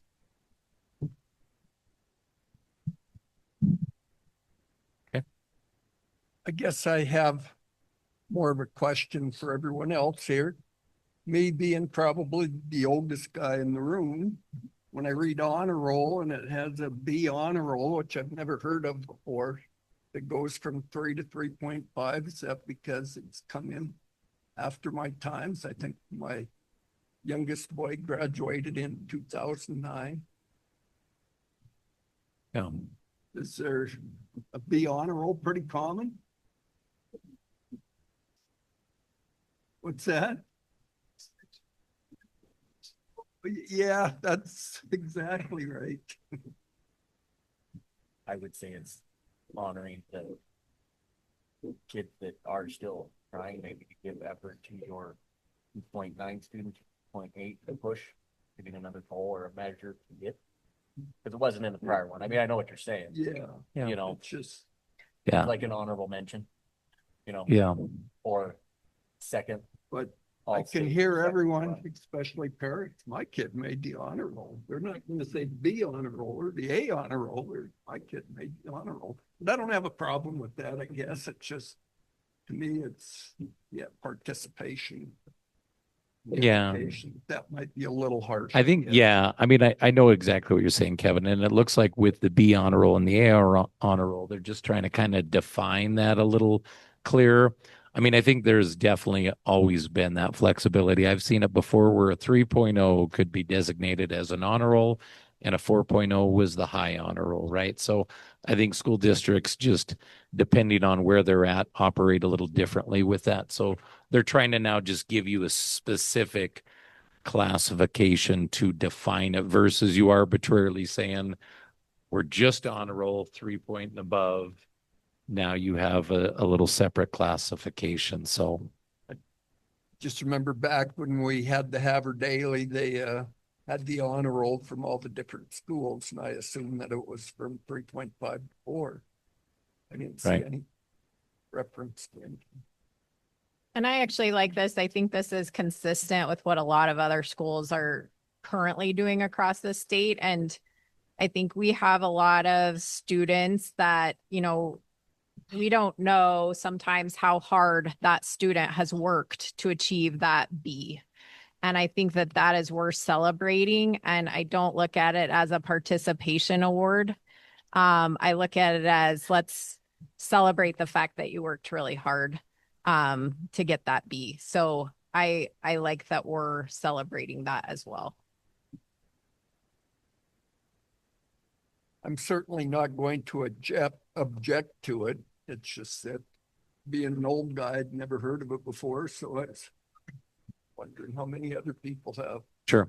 Yeah. Okay. All right. And then the last one, thanks for navigating all these. And tonight, as you know, there's a lot of difficult components to the first section of policies that we're going through. So thanks for being patient. 2450. So this is the last one. Talks about recognition of Native American culture, heritage.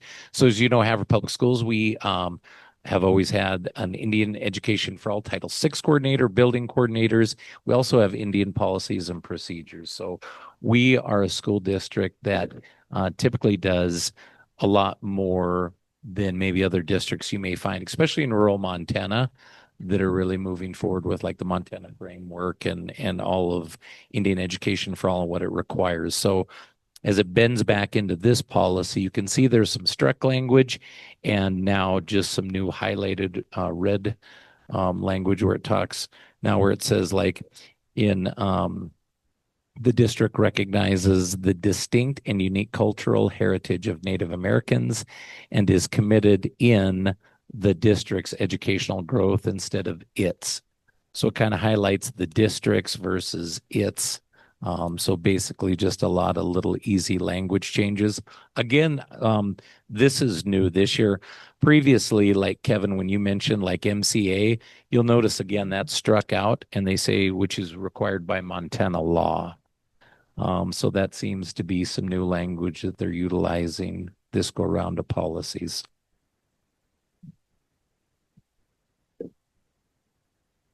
There you go. You get an Indian Education for All coordinator. We did. We did. Yeah. Yeah. Which is super exciting. So we'll talk about that at the next board meeting. But yes, good.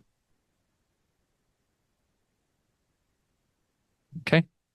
So that is first reading. Any questions or comments on these adjustments to policies?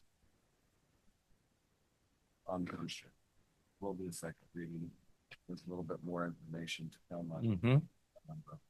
Yep. So question, so we're going to have policies, new policies like this between now and December, every meeting. Yep. At every meeting. Yeah, no, there's a fleet, since we just had that big legislation last spring. There is a host. I mean, and so that's why I thought, well, let's just jump on them now. Some of the policies are very difficult, right? They're not very necessarily on first glance even easy to interpret. And they may, we kind of have to talk through how would that impact our district? How should it be instituted? There's just a lot of logistics with some of these policies. So they're not really easy ones either.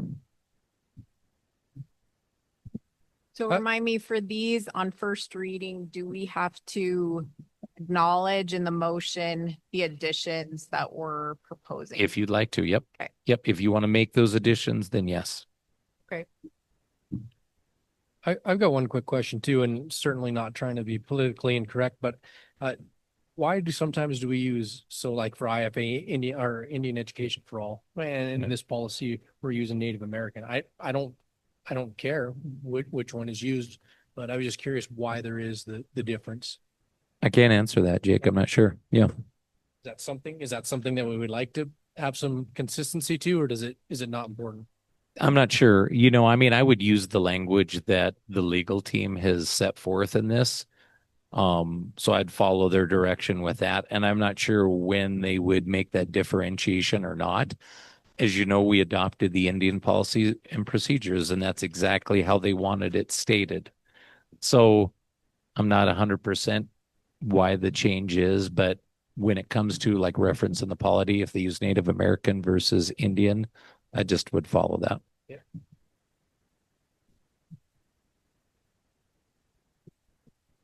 Question. Comments on it. And this one's just on the first read. Correct. So I would entertain a motion. Mr. Chair, I would move that we approve item D2 on first reading with the addition of Martin Luther King Day and Indigenous Peoples Day to policy 2100. Do we also want 2135 to say yearly? Oh, yes, and 2135 to say yearly.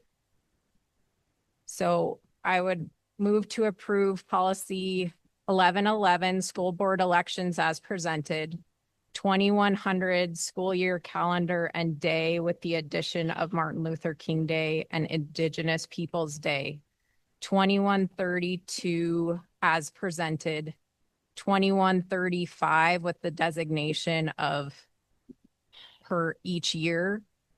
Okay.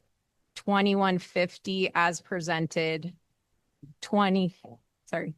I have a lot of stuff I gotta write now. Sorry. Okay, go ahead. 2165 as presented with a determination on implementation to come. Okay. And 2334 as presented. 2410 as presented. And 2450 as presented.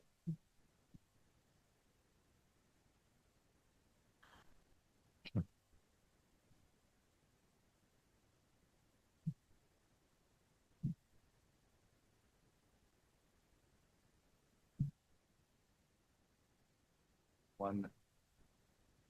1111 was as presented. Yes. Yep. Okay. Is there a second to all of that? Second that. It's been moved by Kristen and seconded by Lorraine that we approve D2 policies and procedures on first reading for 1111 as presented. Policy 2100 with Martin Luther King Day and Indigenous People Day added to that. 2132 as presented. 2135 with the designation per year. 2150 as presented. 2165 as presented with the determination of implementation to come at the next meeting. 2334 as presented. 2410 as presented, and 2450 as presented. Does any member of the audience wish to speak to the motion? Does any member of the board wish to speak? I have one question. 2334 has optional items. Are we addressing that at the next meeting? Can. Oh, the religious instruction release time. Can we do that at the next one? Mm-hmm. Yeah. No, that, I just Yep. wanted to clarify. We could do that. at the Completely. next- Okay. And it was With more optional. to come. Yeah. Yep. So Mm-hmm. I guess that was my right question. now it's Yep. just not added, I guess. Yep. Yeah.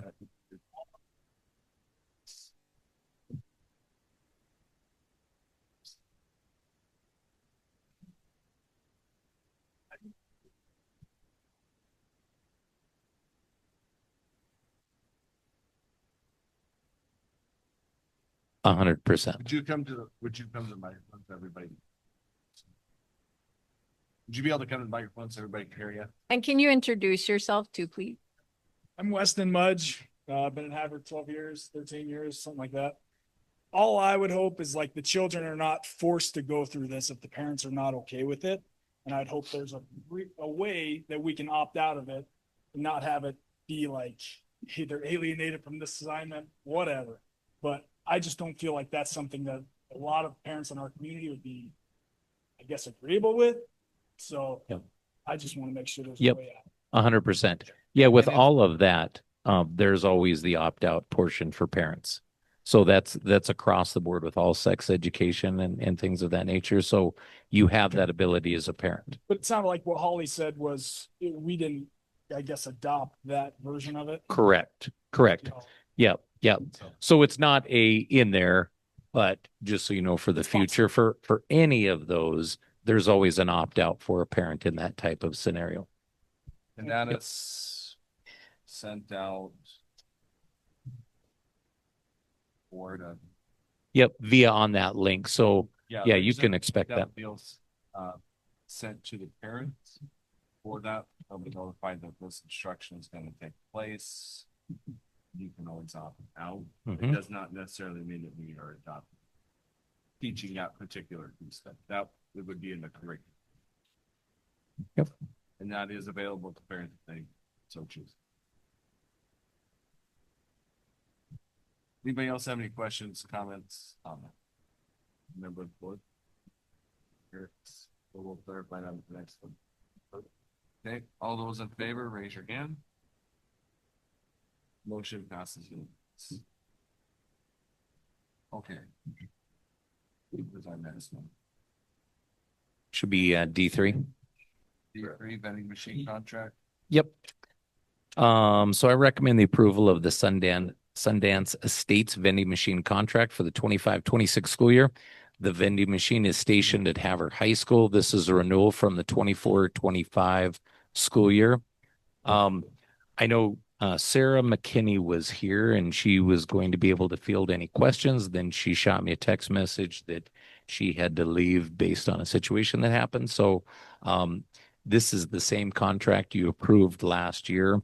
I did visit with Principal Kraske because, as you know, woven into this contract is that we would receive 10% monthly of what's happening with that vending machine. And as you know, we kind of wrapped this up. We started earlier with a different gentleman. Then he sold the business to Sarah and Justin. And then we kind of brought it to you formally after Principal Kraske and I were not receiving any payments. Then it was approved from you all at the end of the year on April 15th. Havre High School did get a deposit of $63.12. And then on May 27th, there was another deposit for $30.44. So those 10% on those were made at the end of the school year. Obviously, nothing's going to happen over the school year. But in visiting with Dustin, he and I both felt like let's continue to see this through as the students really seem to enjoy those healthy snacks. Seems like it gets a lot of traction in the high school. And if it's helping out our kids and it's positive, let's continue to move forward with this. So if you have any suggestions or recommendations you all would like to see that I could share with Sarah, I'd be happy to do so since she isn't here tonight. They had met everything that we had put in there last year. Met the guidelines. They had built their side. Yeah, considering it was just the 2 months. So when Dustin shot me that over, I remember for April and May, then that would. Yeah, but I had conversations with Sarah that kind of setting up with the high school office, that set timeline every month where they can expect it would be the best way to operate versus maybe sometimes it's first, maybe then it's on the 30th. Just like, let's come in and say the second Tuesday of every month is when I'm going to make the deposit and stuff. So she said she could certainly do that. Do we need to set that in here or? We could, because as you notice on the back, Tim, there's a place for you and I to both sign on this. So we could put that place in there. And then I could have Sarah after, when she comes to pick up the contract, we could just make that adjustment if you want to set a specific date and time. I guess I wouldn't know when they would all depend on when their normal time to go in and. Yeah, Or I can give them a date. Kind of made it sound. Well, we had talked about that, but we don't have anything hard in stone. Okay. But that's what I'm saying is I could do that. I could set a date with Sarah and then have her return the contract back and we can get signatures. So you could approve it tonight and then we could figure out a date. If that's where you want to go with it. It doesn't matter. I just wasn't sure if that she was just setting that up out this forward. Yeah. I think it wouldn't be a bad idea necessarily to line out a time that maybe the deposit will be made by this time of the month. And I'll navigate a day with her that kind of works with this. It just comes with the monthly statement because the Mhm. monthly statement is detailing the revenue and expenses and Sure. profits anyways. So I think it makes sense that the check would just be included with Mhm. that statement. Yeah.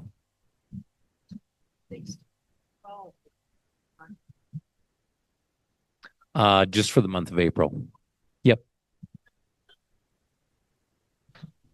So I think actually under section 5, it says compensation, and it says that the LLC will provide 10% of its monthly gross profit after product expenses to the Havre Public Schools. Payment shall be made monthly, and the vendor shall provide the breakdown of profits and expenses alongside the payment. So it already states that, but then it says payments will be made quarterly. So I Yeah. think that line has to get stricken. Yeah. And I then think so that's too. where we would want to indicate if it was the 15th of every month or the first. Yep. I would assume from a bookkeeping standpoint, is the first and 15th easier than the 30th? Does it matter? Because you can see like on these two deposits, one was made Garrett on April 15th and the other was May 27th. So it sounds like maybe by the 30th. yeah, so there is some disparity, but we can clean that up and just have it be consistent. So Yep. I would say at least strike the payments we make quarterly. So they kind of contradict itself. Sure. Strike that, then. And this is the same contract. Didn't we have legal look at this? We did. Yep. Great job, Luke. Yeah. Yeah. Yeah. All right. Okay. Any other questions or comments on that? Need a motion. Yep. Yeah, I just making Okay. sure that we didn't have any other questions for Mr. Bowden. If there aren't any other comments on it, I would entertain the motion. Mr. Chair, I move that we approve agenda item D3 with a revision to section 5 compensation to incorporate a specific monthly date and to remove the payments to be made quarterly.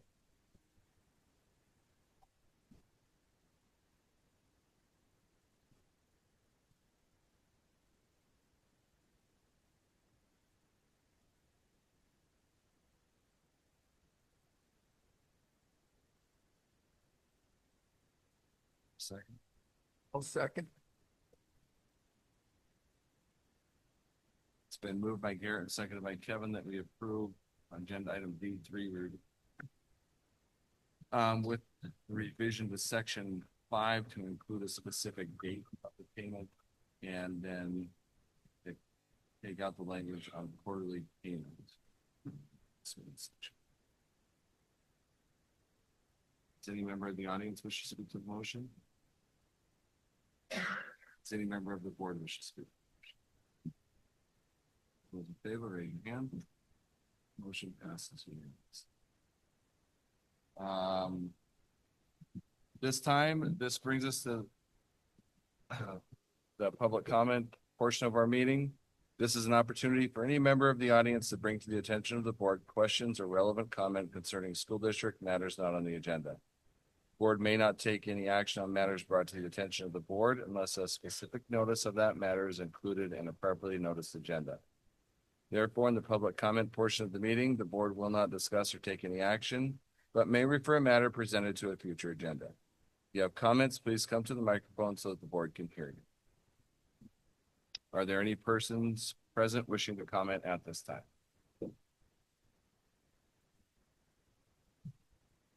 Seeing as there is none, we will move to agenda item E1, the enrollment report. You bet. So we talked a little bit about this, if you remember, last month at the lunchtime meeting. So when you take a look at this 5-year trend, as you remember, we started doing this a few years ago where we're taking a look. So kind of that the last year falls off the list and we start adding this in now to our trend data. So good news is when you look at this 5-year trend data, you can see that we are up 45 students from a year ago the same time. And Garrett, as you know, I tried to also include just as a reminder in this report on Sunnyside, just kind of earmarking how we're the number for our colony students. So that's positive. And then we're up a total of 62 if you subtract those colony students from the mix from 5 years ago at this time. So that's a little information from you. So on the high end, the positive is that we're continuing to see more students at Havre Public Schools each year, which is positive. As you know, though, too, with how enrollment goes, when you start the year, there's always X amount of students that are on the docket that haven't necessarily shown up yet, that until we get to X amount of time in the school year, right, then we kind of find out who's showing up and who's not showing up. So the best predictors are always when you match up like fall report to fall report, spring count to spring count, because that's where we know with the actual students that are there.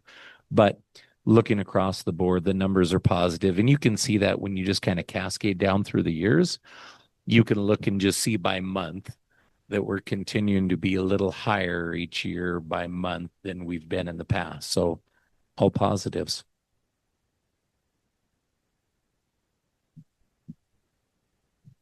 Okay. E2. Yeah, so when it comes to our continuous school improvement plans and our integrated strategic action plans, I thought it'd be good for you to receive information on this. As you know, that was a huge push last year, right, with all the plans, is we had to get up these continuous school improvement plans that were completely out of date with ESSA. And then our integrated strategic plan, we had to bend that in, completely finish that, so then it would meet accreditation specifications. So a lot of work was done. With that, in each of those plans, if you remember, we set up both a math, reading, and attendance goal. And so I wanted to give you some feedback on how then those areas shook out. If you remember, we started putting up in those Blue Pony banners in all of the schools, kind of articulating their goals and where they're at for each school. So we had some real positives on this one. So, and when I list off these schools, they met their 8% growth was achieved in the areas listed below. Okay. So number one for Highland Park, they met it in both reading and math. Lincoln obtained the 8% in reading and math. Sunnyside, reading and math. Havre Middle School, ELA, and then Havre High School, math. So big positives when you go after those 8% growth models. So that's something that, you know, kind of a number from the state that they love to see. So just excellent work being done by our teachers and principals and paras and everybody involved in those buildings. So they're doing a good job. That's exciting. Yeah, when those goals were set out, I was like, whoa, these are ambitious. They're lofty. So that's really impressive. Yeah. Yeah. And Holly and I got another really excellent spot of news as it relates to this. So last week when we had our Highline Superintendent's meeting, if you remember when they were now, after you meet accreditation, they did the drawing the name out of the hat and who's going to get to go first year one. And of course, the Highline was selected and we were like, are you kidding me?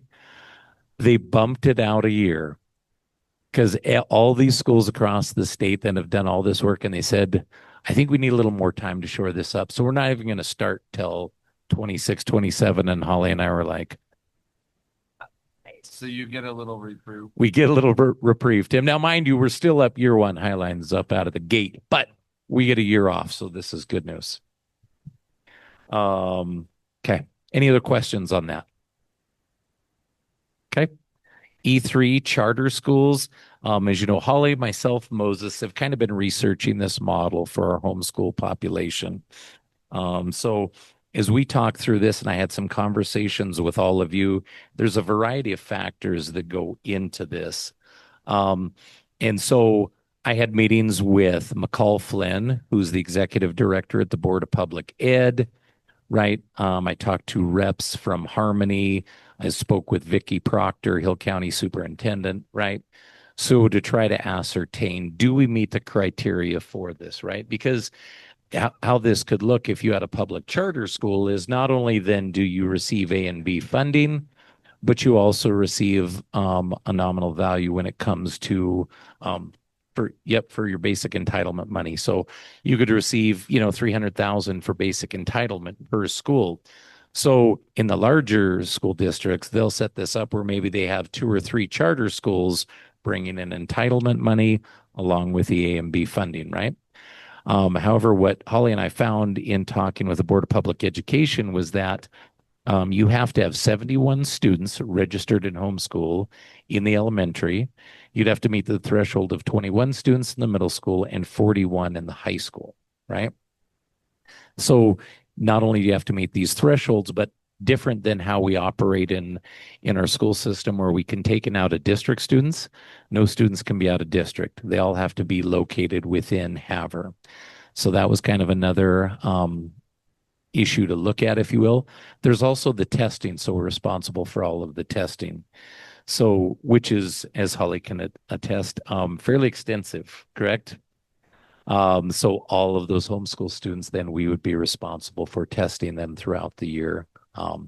So it's not one I would say that is necessarily we could never do here at Havre Public Schools. In fact, Holly and I are going to meet with Vicky Proctor later in the spring as numbers seem to be increasing. But at the same time, we don't want to put ourselves in a situation to go after this and then not be able to back up the numbers and have to give any money back to the state for that. So we just have to, I think, be conscious to watch those numbers first and really feel like we could meet the thresholds of the program before moving forward with a public charter school. So, but I wanted to give you a heads up on that because I know it was one we were talking about and looking at. Any questions? Okay. F1, the only announcement I have is in October, there is the MCEL conference in Helena. Yes. Yep. And Rain was going to go to that. Lorraine and Tyler and myself. Okay. Yep. Yep. So Tyler said he wanted to jump on board. So we're just kind of talking about that. And Lorraine and Tyler will be getting emails from the conference itself on registration and all that. And then I'll line up with them from there in terms of sessions and how we'll navigate that. And then in November, you guys can kind of summarize You what bet. you guys saw Yep. at that conference. Yep.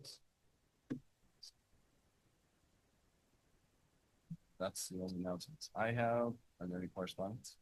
None. Uh, We do have out of district students to approve. So at this time, our next agenda item is a consideration of request to enroll non-resident applicants in accordance with District Policy 3141. I've determined that this agenda item involves rights of privacy that exceed the public right to know. We will reconvene in a closed session in 2 minutes at 8:45. So anybody not involved with that, on the exit stage your right. Now we're back to open session. I will entertain a motion. Mr. Chair, I move that we approve the out of district request for students.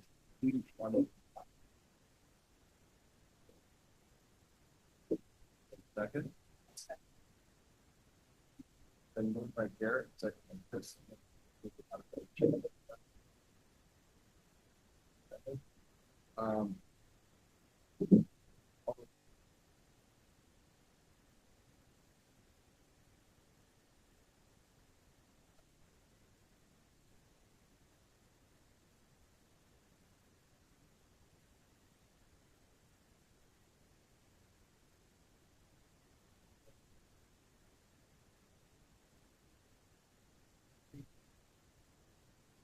Second.